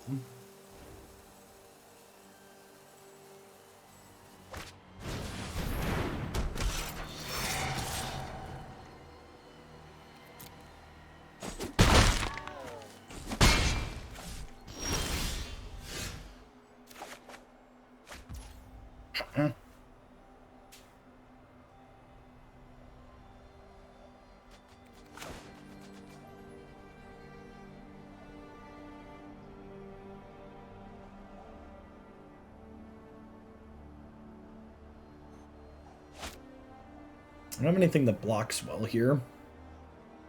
They missed a land drop. I could just play Thalia, and then she blocks pretty okay. The problem with Thalia is that I then can't... I can't double spell next turn if I Thalia.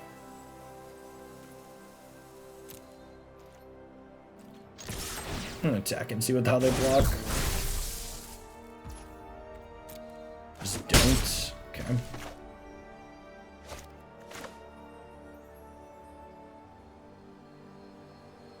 I guess that makes sense.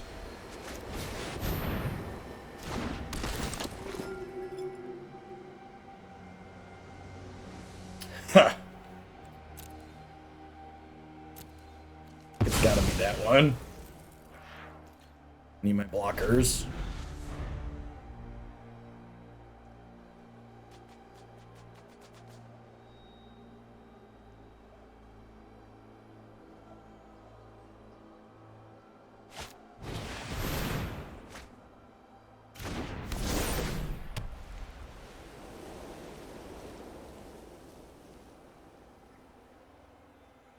They draw 1-mana enchantment. If that's a 1-mana enchantment, we're in a lot of trouble. Hopefully they just get getting held up on Selfless Savior priorities that they always have.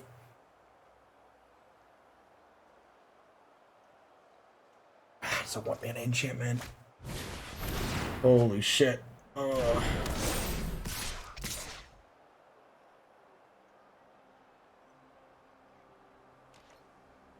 Brutal. I'm gonna block here because it prevents them from drawing a card. And it's like kind of a 2-for-1, right? Like we're stopping them from drawing a card. Really need another piece of removal here. Okay. Okay. Okay. So...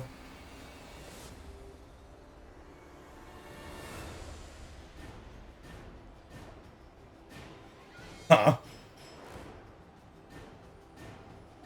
I think we start with Doomblade on SRAM. Let's see what they do.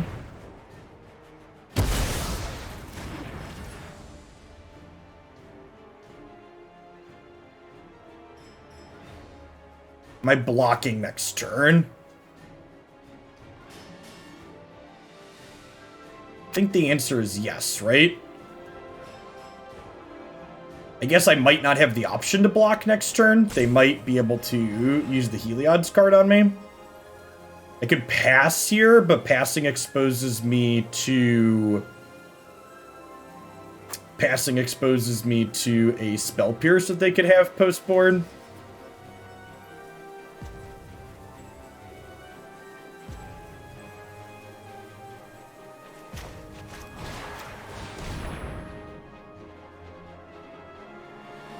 Oh, fuck.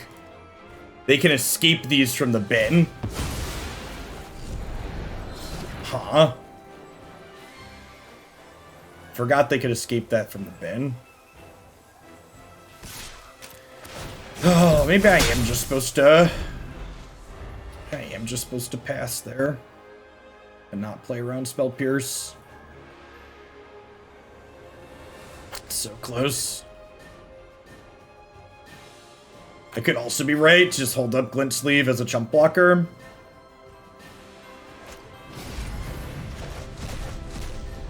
Because it saves me life and it denies them a card draw. Should potentially keep them off a land or something. Yeah, they get to draw Duress now.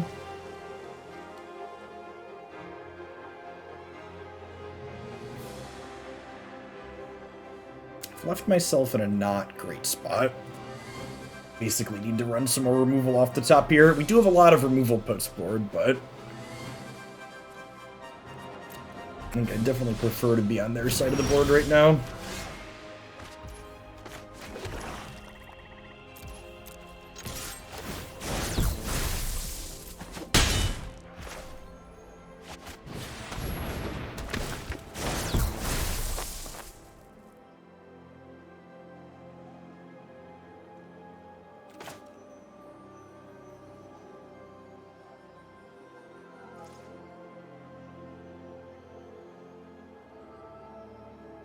If I do this and set myself up to chump block next turn, and then I get to draw 2 cards.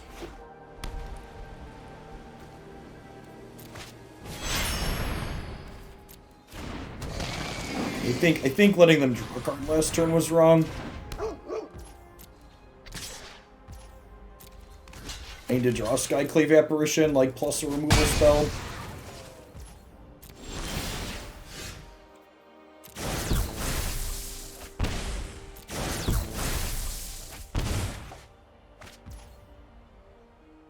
Okay, there's step 1.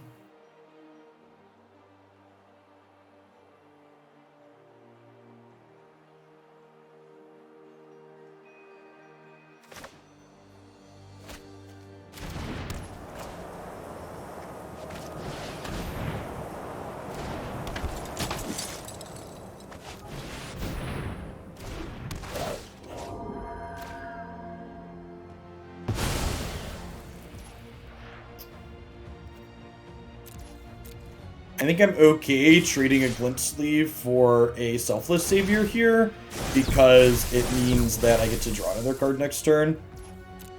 And they don't want to take that trade, that makes sense.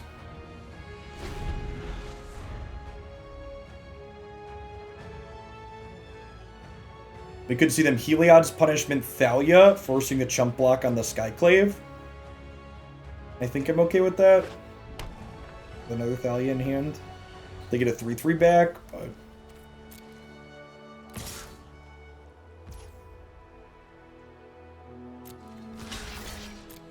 definitely jumping.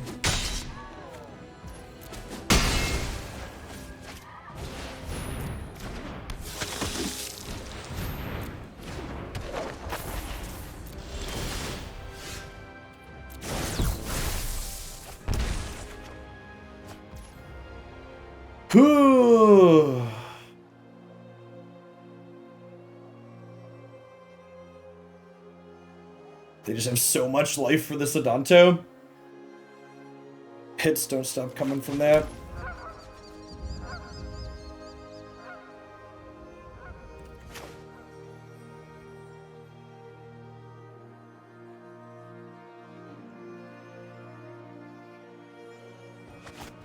If I go Thalia, Glint-Sleeve Knight, animate Blinkmoth a chump with that this turn.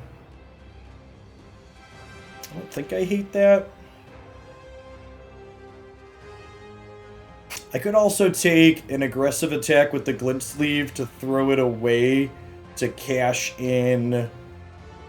Because this is going to make an energy when it comes into play. So if I attack with the Glint-Sleeve, I get to draw an extra card next turn. That gives up a chump blocker to draw a card. Probably still correct.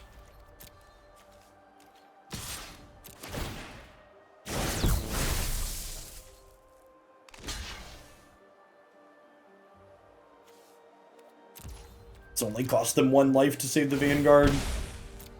Remaining 3.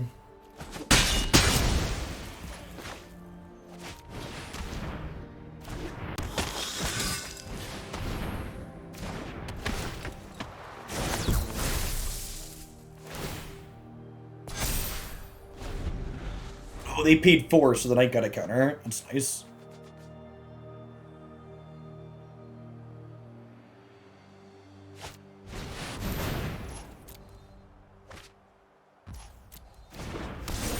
So Blinkmoth is going to chump the Adanto, and then Glint-Sleeve is going to hop in front of Sentinel.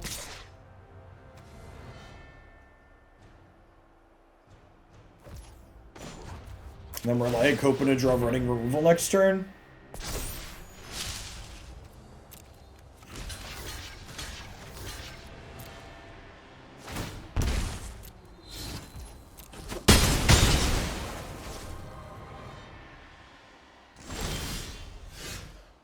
Our best hits, Skyclave plus exile target monocolored thing.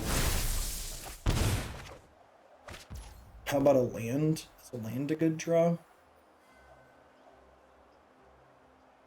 I think that's it for us, chap. You get to play the last 2 for some top 16 prizes, but yeah, brutal. Yeah, I think this whole game snowballed from me. I had a turn, I could have chumped this to stop them from drawing a card, which I think would have put them behind on a land for the turn, and then that advantage would have snowballed from there, I think. There's just not a whole lot I can do in this position. Aside from that block, I'm pretty happy with my play this game. Maybe I wasn't supposed to keep my opener. My opening hand was a little weak.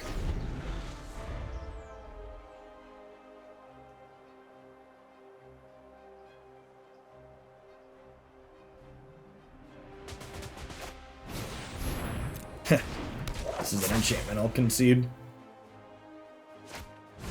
Oh, big. Good games, opponent. They do well. Alright. We got.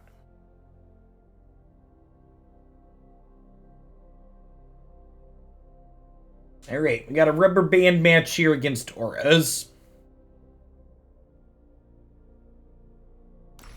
To play against them again. Definitely made a number of mistakes in the 3rd game of the last match, so let's see if we can get ourselves a little bit of redemption here.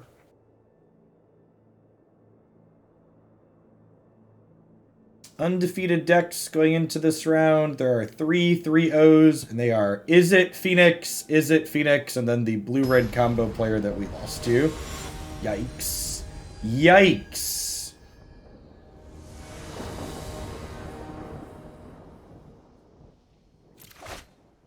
On the play, have discard spell. Wow, this hand's really good. Okay, yeah, this is what we need to win this game 1. So I get to go Knight on 1 into Shock Thoughtseize on 2, power this up, and then have Skyclave on 3. Potentially.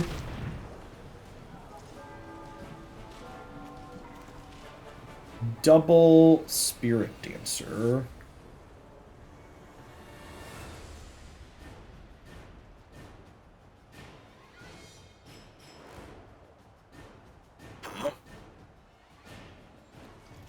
I think we just take one of those. Shame, I don't have another discard spell here. This is, like I said, this is definitely a matchup where the configuration of Deadguy on my website is better suited. It's a little unfortunate that my sequencing here means that I'm unable to play Ajani next turn.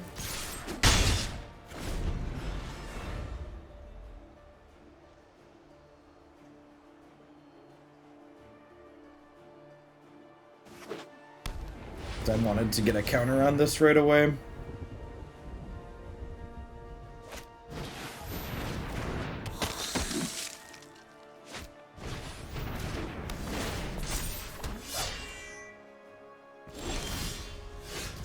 Okay, that's an untapped land.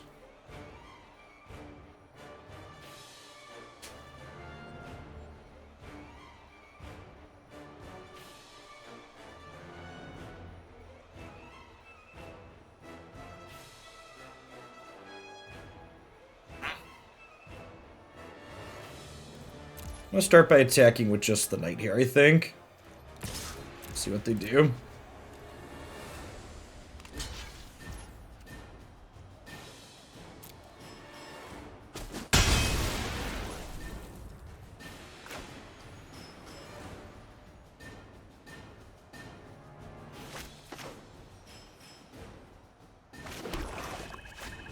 Just gonna do this, and we'll cycle this next turn. I wonder if it was right to take the Adanto Vanguard when we're looking at their opening hand. I don't know, the Core Spirit Dancer runs with the game too. Wait, what? Oh, okay, they have that. They sold the land. I was like, wait, excuse me. Wait a minute.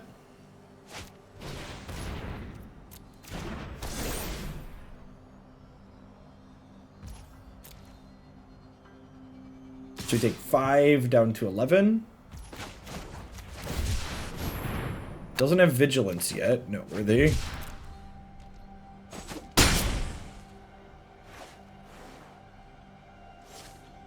Or lifelink.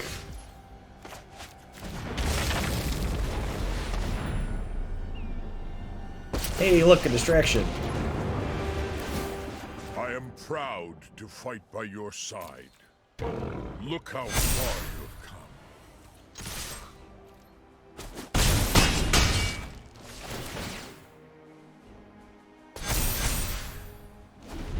The Duress does give them lifelink, which changes the calculus on racing here a little bit.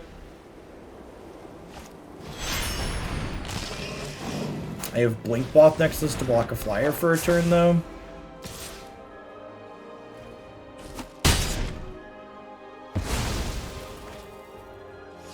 They have to chump block this turn at least.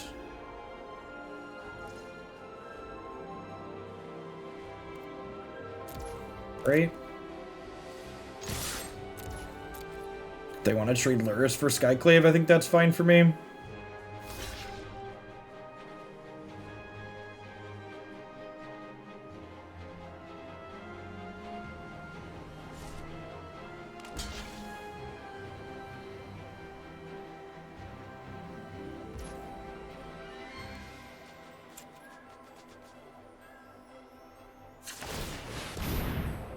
Okay, so they're taking 5 down to 5.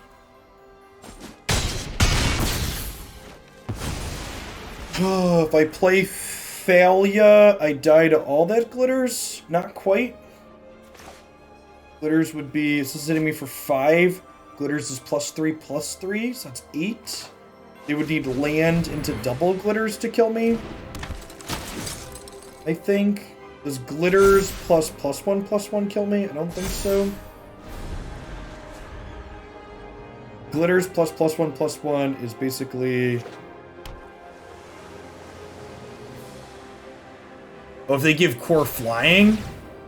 Yeah, we're gonna die to this getting flying, huh?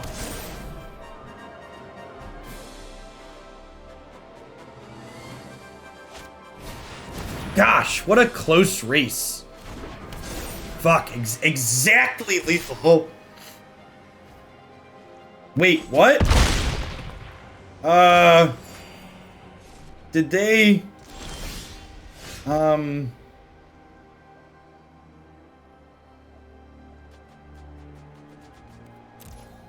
Well...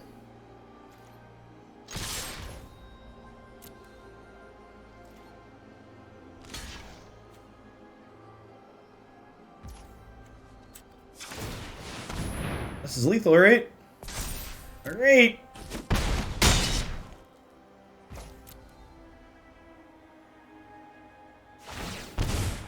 We definitely stole that one.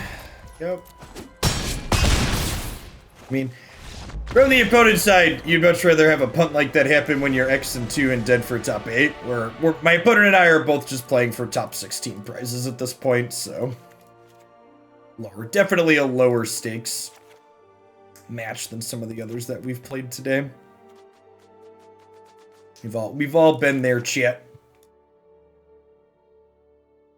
Yeah, this is our board plan.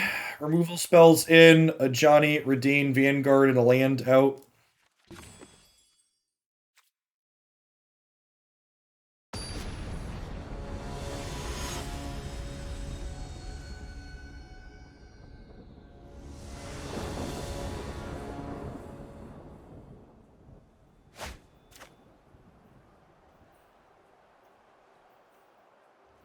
Ha! Is this hand good enough to keep? The question I have to ask myself is, if I draw a land, what are the odds I win the game? Probably pretty decent, right?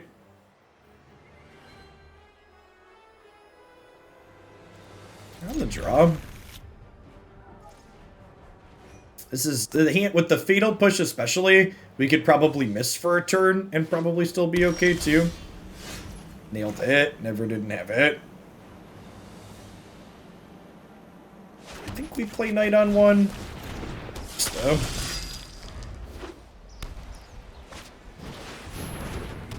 I guess if they had a... If they'd have had a, what's it called? A, Adanto Vanguard. This hand was pretty bad.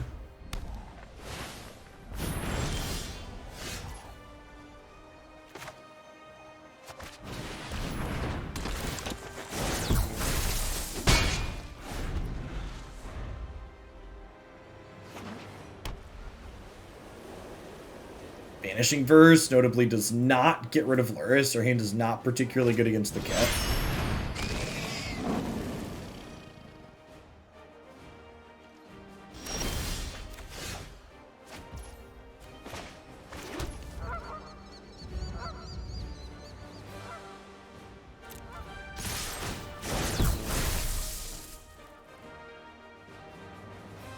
Glint-Sleeve has Menace. I'm attacking with the Knight because I have Fatal Push.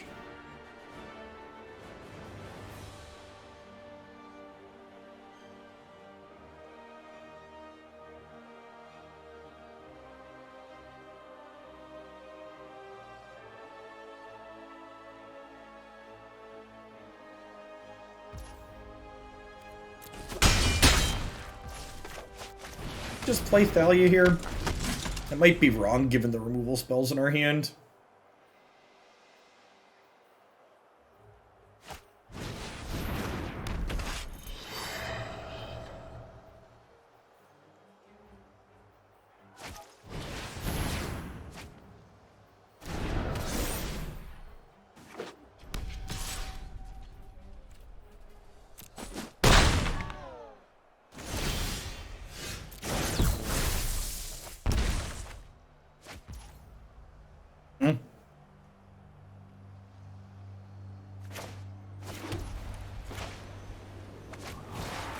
Go ahead and get rid of Sarim here.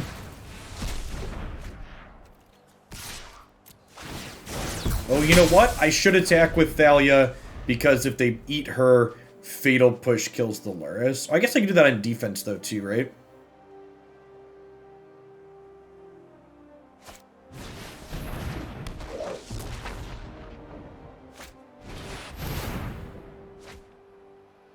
Good.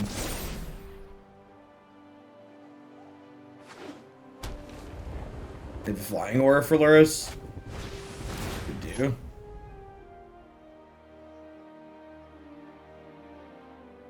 Huh?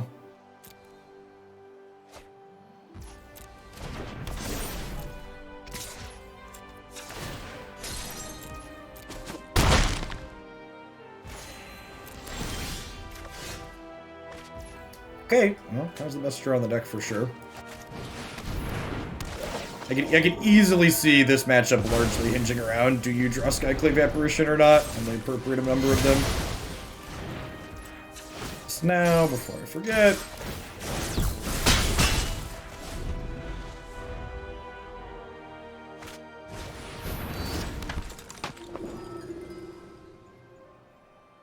This isn't the end of the world because we have some blockers here, but even other Heliod's, whatever. Make our Glint-Sleeve not draw cards. Yeah, makes sense.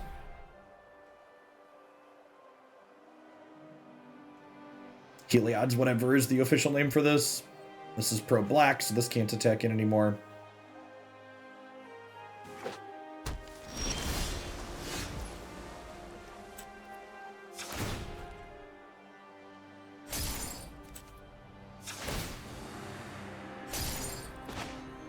I think I lead Spellbinder here.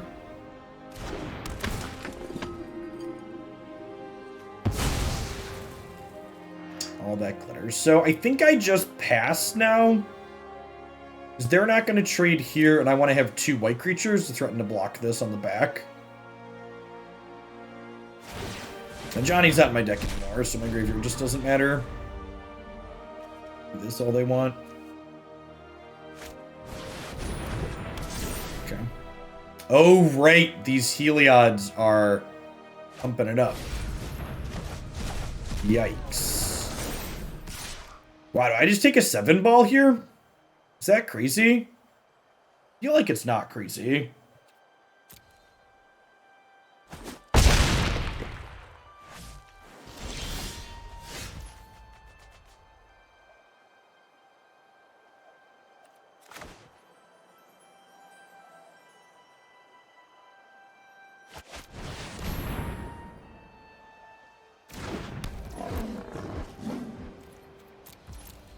This might be wrong, too. It cuts me off at double spelling, and I'm more likely to double spell than them. I also just chump block with it, though.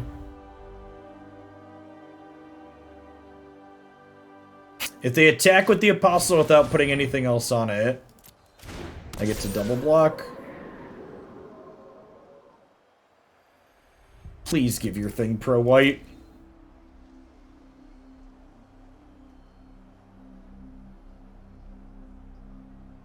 Protection from white makes all their enchantments fall off, for reference.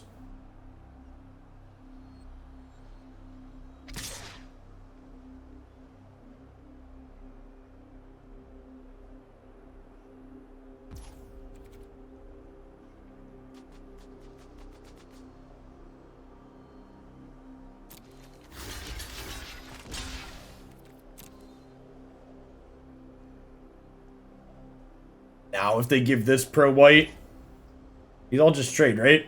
8-7 into my 6 toughness worth of stuff.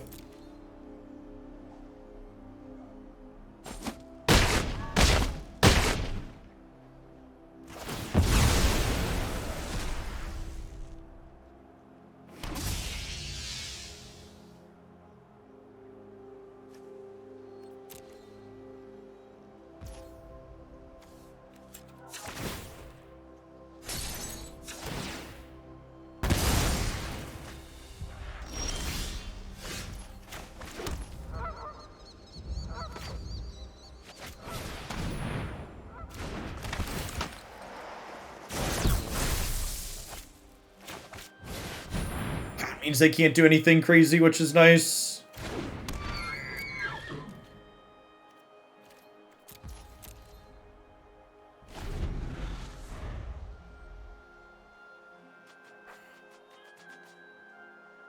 I get to draw 2 cards next turn. I get to draw extra cards 2 more times.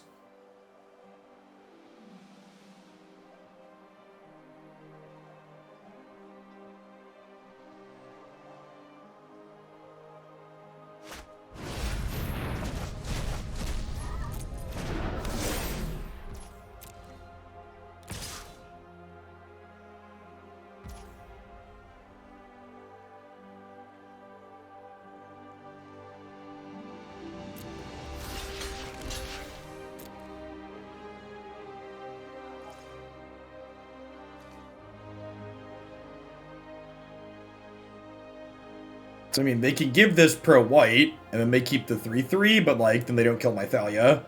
That seems like a fine exchange for me. Then I guess it takes the Archon off the table, so that unlocks being able to cast things from their hand.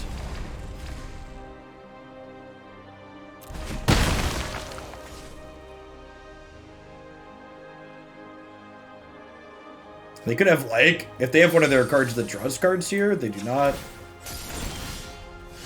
Like a Spirit Dancer could have been bad for us there.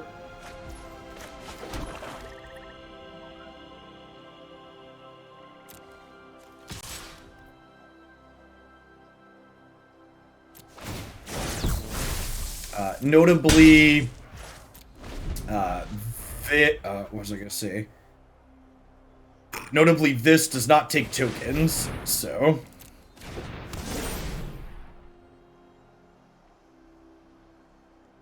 They load this up, and they don't have a Protection Dorko. My Knight of the Ebon Legion trades for it, which is nice.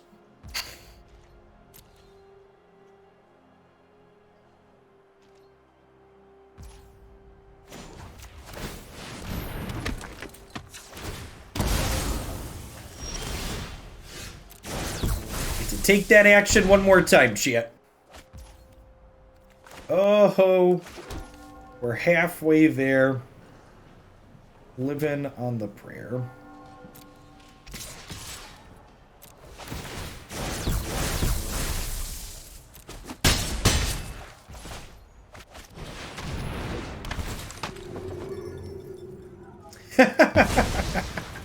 Sure.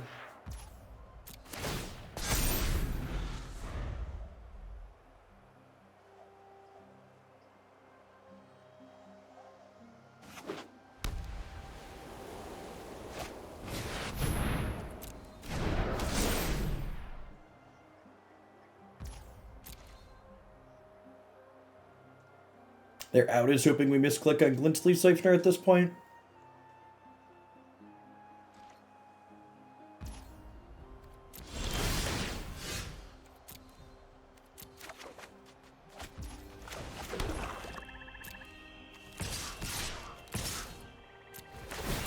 Making sure to leave back both black and white creatures here, so that way my opponent can't PLA Life's Bounty and kill us.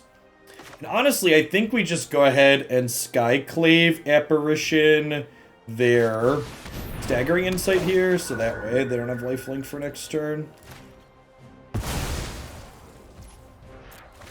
Hopefully good to go here.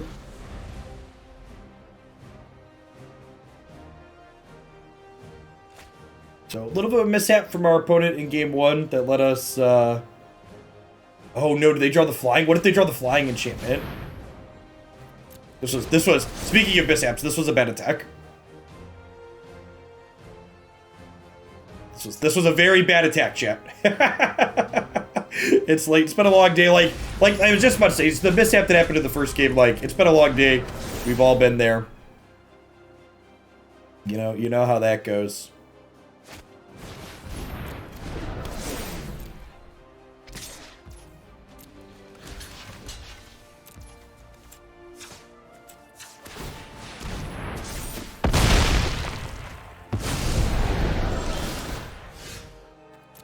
Decline. Decline.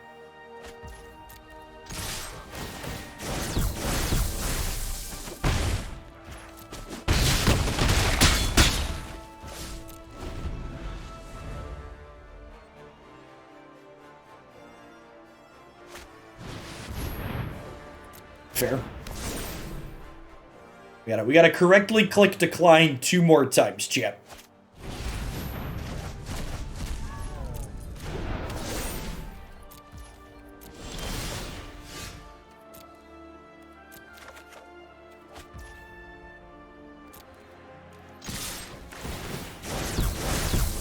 I think this is the most energy this deck has ever had, for sure.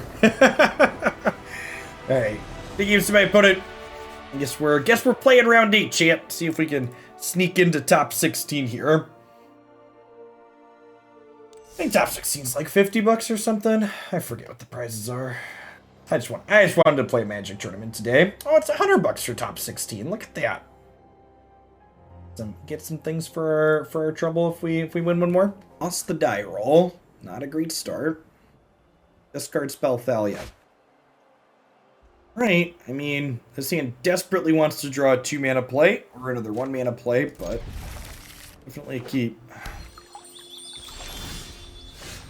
Okay, cooking with gas.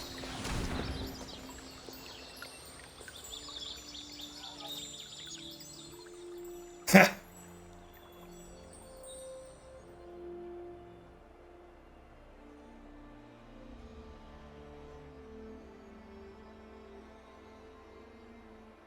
Yikes. I think it's just that one. Could be wrong. Could be right to just take this. I don't know if we're going to be able to kill them before they get to 6. Maybe it's just right to take the mastery.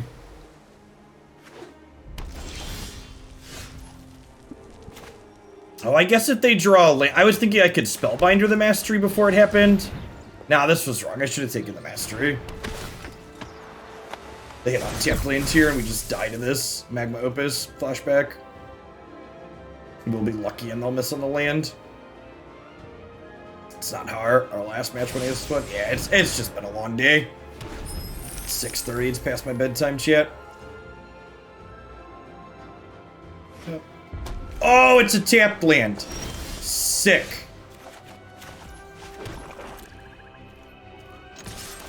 My body is ready for this to be their second copy of Memory Lapse and to tilt out of my chair. They only have 2 copies of Memory Lapse in their deck, chat.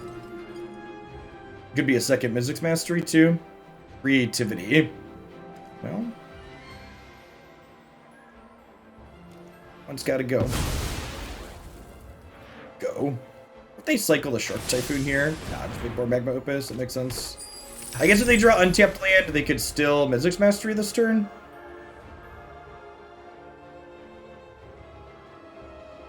Wonder if I see him cycle Shark Typhoon to try and hit the land drop.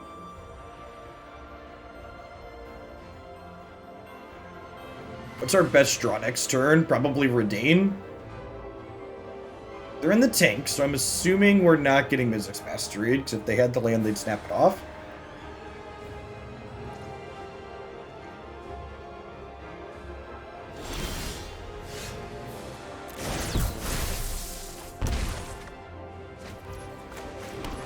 Huh?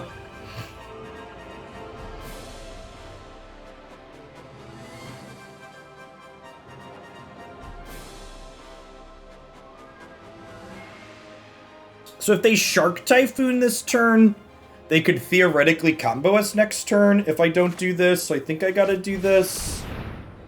Let's see what they do.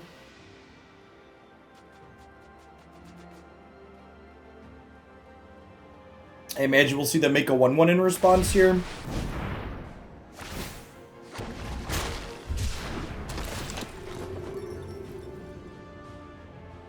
Oh, they drew Locust God. That's good for us.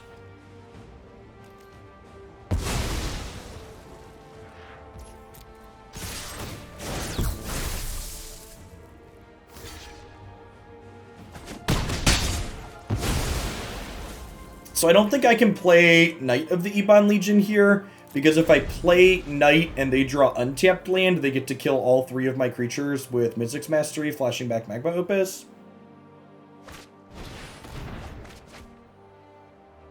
Well, now I'm really glad we didn't try and like...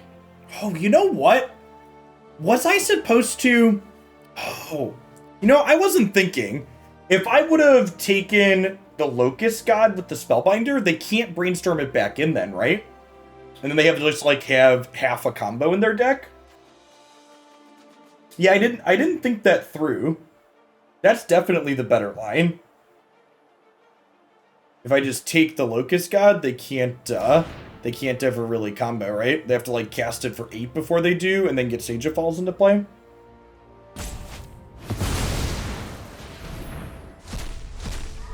Yeah, and there's this. And this gives them a token too. Oh, I guess they have to redraw the Locust God now, right? And we know they don't have a land at least.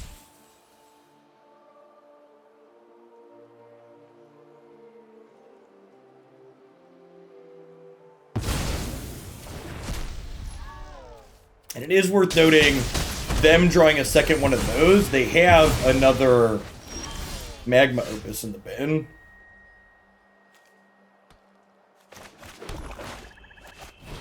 I'm gonna do this and get back Glint-Sleeve and then play this. They're gonna be in a bad spot if they find their main deck Anger of the Gods here. They have one of those. And we know they have Locust God plus 3 spells, and they drew a card for the turn, so they could have a 4th land here. We know Locust God is one of the cards in their hand because they brainstormed and then redrew the cards that they brainstormed. If they attack Ajani, I'm just gonna let him die, I think.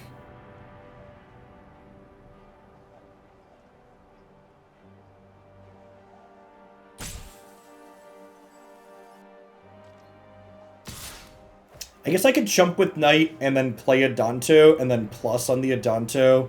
Just plays around Fire Prophecy a little bit. It plays around, sorry, their main deck Anger a little bit.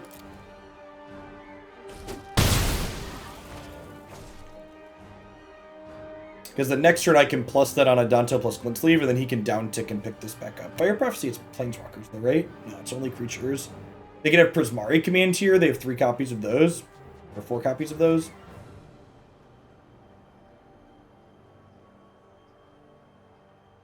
If they have Command, they could have just done that anyways though, right? So it doesn't matter. They could have just, like, shocked my thing.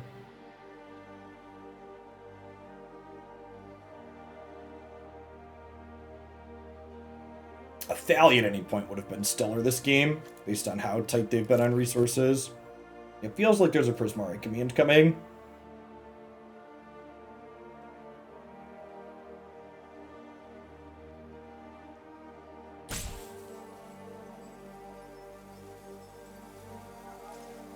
They might be debating if they're supposed to kill Glint-Sleeve, because Glint-Sleeve represents a card on board. Which is, like, not irrelevant.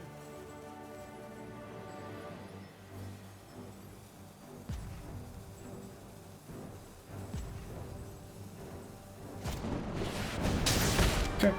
And they're looting, hoping to get a land drop here. Missing a land drop would be in a pretty good spot. Miscast and Spell Piercing, about the miscast. Love to draw a card. Okay, there's Thalia. The question is she too little too late?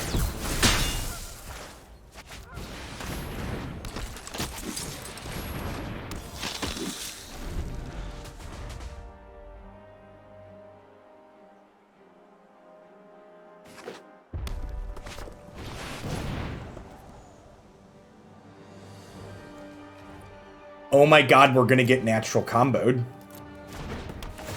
Alright, well, we need to draw a Thoughtseize or an Elite whatever.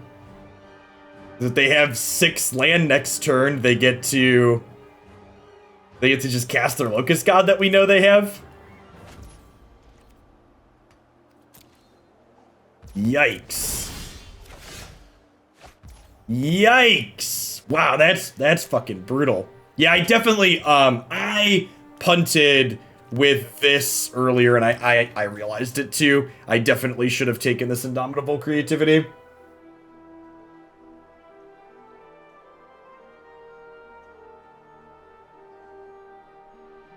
Well, we're just passing, right?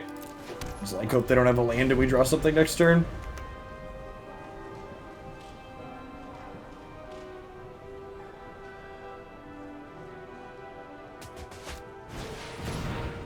Okay.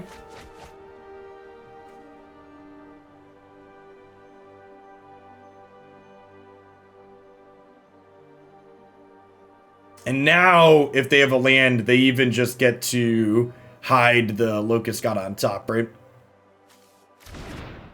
Yeah, so this is a pretty big mistake, not thinking through how their combo fundamentally works. In my head, I shortcutted to it being stuck in their hand and they didn't have a brainstorm.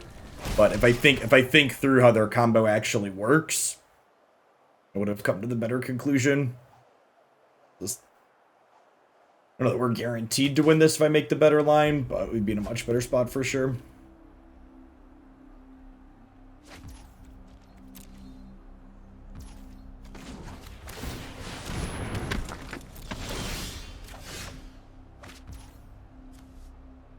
Oh, why you gotta cost 5, Sage? And if this was a post-board game, we'd have this to activate. Yep, so these two together give them unlimited X1s. Not as many cards as they have in their deck, which is enough for lethal because they have haste.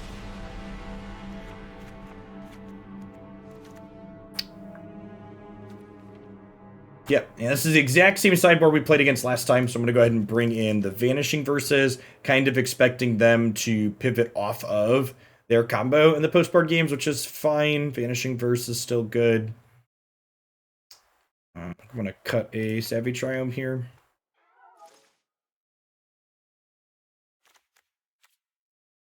Discard spells interaction still very reasonable. Yeah, I feel definitely through that game.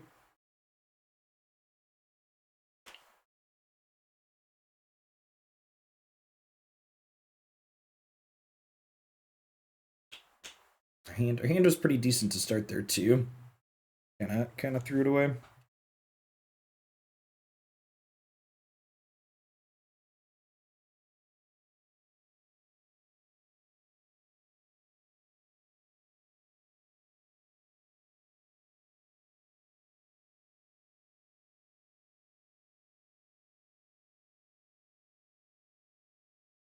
All right, let's shake it off and try and win here, huh? Definitely harder post-board. 3 copies of Anger, some fries coming in.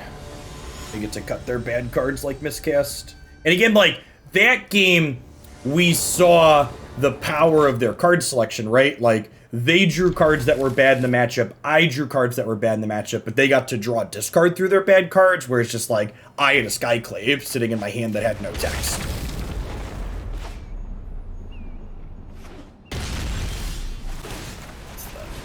Big difference between the two.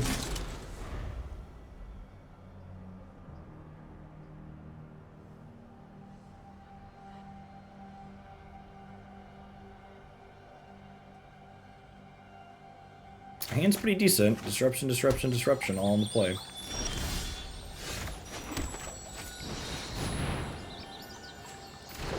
Part where they see double anger. It's happened basically every time today.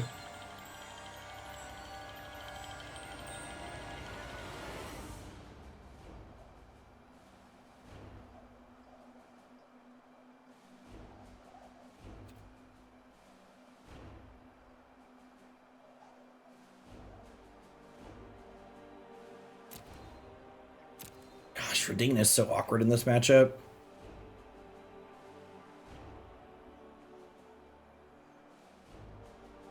I'm gonna take their Shark Typhoon here. They just have so much removal that I can't realistically get through it. And taking the Shark Typhoon is effectively like getting rid of it permanently. They can't anger us next turn, but they can fire Prophecy or Fry.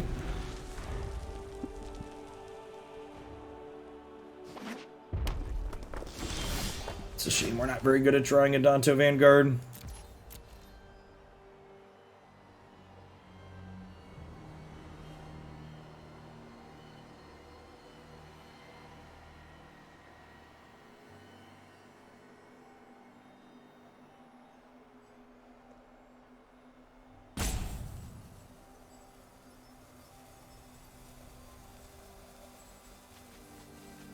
I assume one of these is dying here.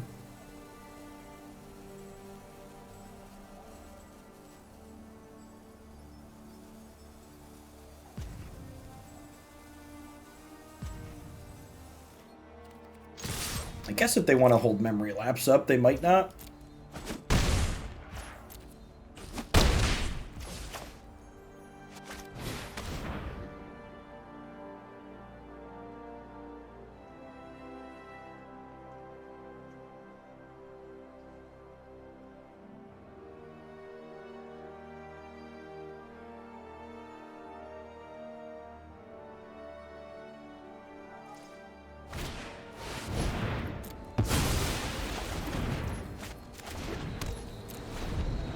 So they can anger our friends next turn.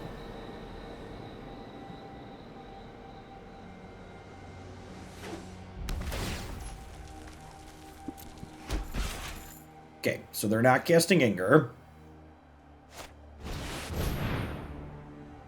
Oh, they need the land to cast Anger. Right, that makes sense. Great part.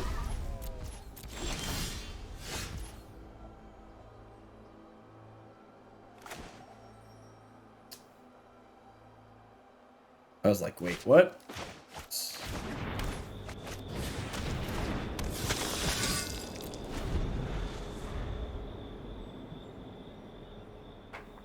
Alright, I have land 6 here, so I can attack with this, pump it, and then pump it again.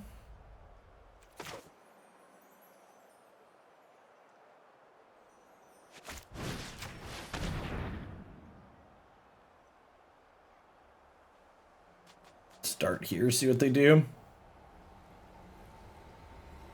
There's a world where we can get comboed next turn, I suppose.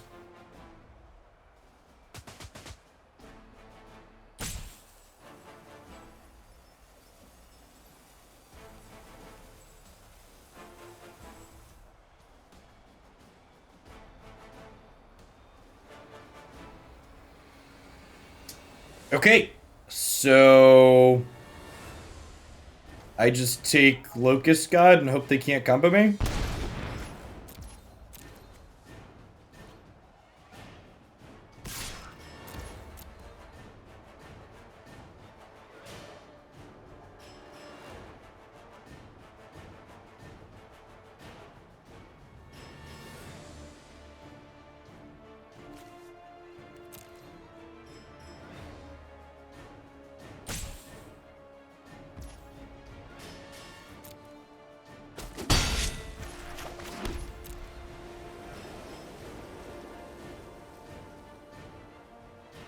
And remember, they can't cycle this.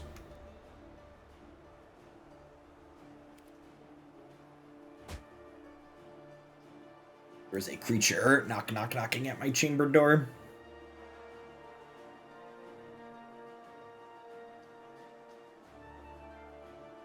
So they can kill the knight here.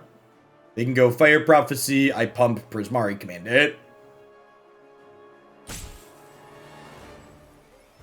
And then we're both kind of on empty. I have Reidane to their Fry, and then I have Blinkmoth Nexus to their 1/1. So we're losing the knight here, but we're forcing them to use another card on it. What's the other mode on this? Treasure token, sure. He's dead. And they took a random. Okay. I guess they're probably trying to ramp up to cast the Shark Typhoon.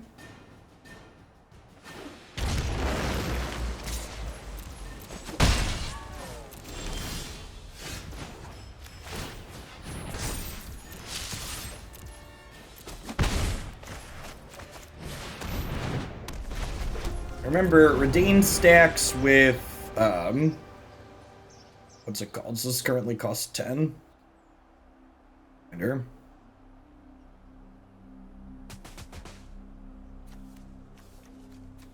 Remember when I boarded a land out this game, chat? And we've drawn 7 lands in 12 cards. Thanks.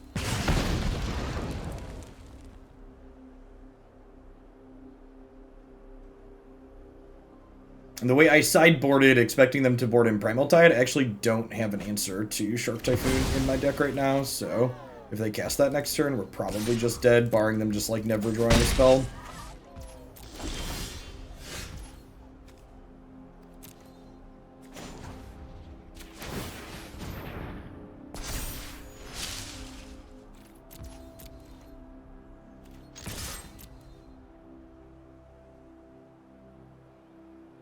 Oh my god, they drew a Shark Typhoon.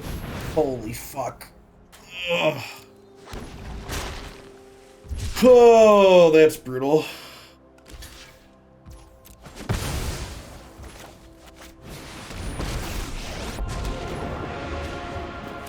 It is good to see you, my friend.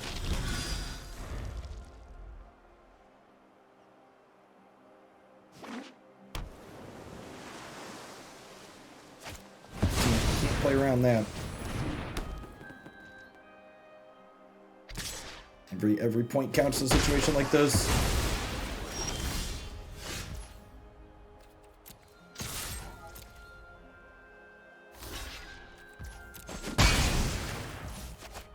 Alright, this is the part where they just like chain brainstorms and stuff together, and we end up getting put out of it.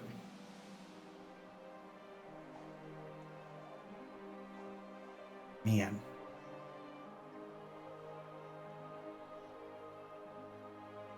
Close set. I'm disappointed in myself that I missed the line in the first game to hide their combo card. Oh, this card chat. At least Thalia Tax doesn't let them the Thalia Tax doesn't let them get bigger sharks, at least. We got that going for us.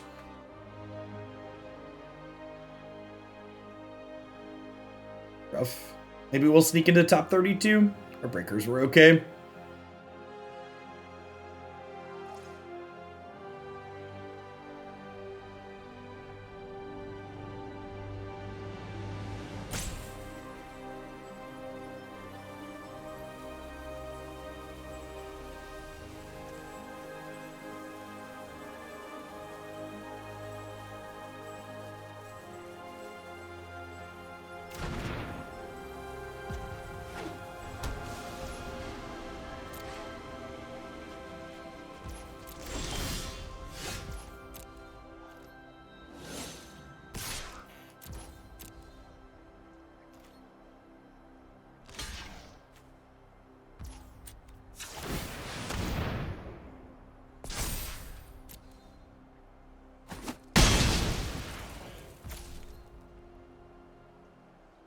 They played a land.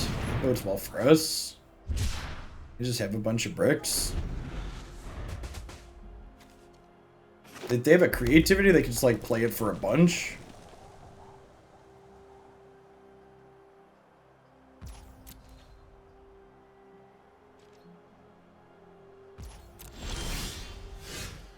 They have Magma Opus.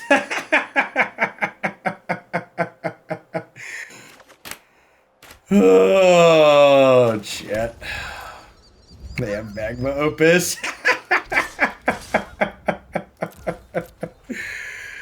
Oh, man. These Steam Vents decks just aren't real. I don't know what I was expecting today. It had just been a while since I'd played a tournament. And I was like, yeah, let's play a tournament. I just didn't think about it. I should have played, like, the Modern Challenge today instead of playing Historic. This format's just incredibly disappointing right now. It's gonna be a tough week for content. Maybe we'll just concede to all these Steam Vents decks. We'll see how many actual matches we get to play, but it's brutal.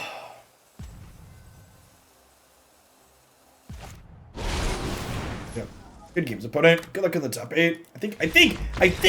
Wait, and like the extra rub on the back of it all is that I think we would have actually made top 8 with a win here. We were 10th going into this round with the second best X2 breakers. My opponent might bubble out. Their breakers are they were 12th. I think there's a chance that they miss. I think we probably would have snuck in, but at any rate, thanks for watching today, people. I appreciate you watching me slog through. There really wasn't a lot of variety in this tournament, huh?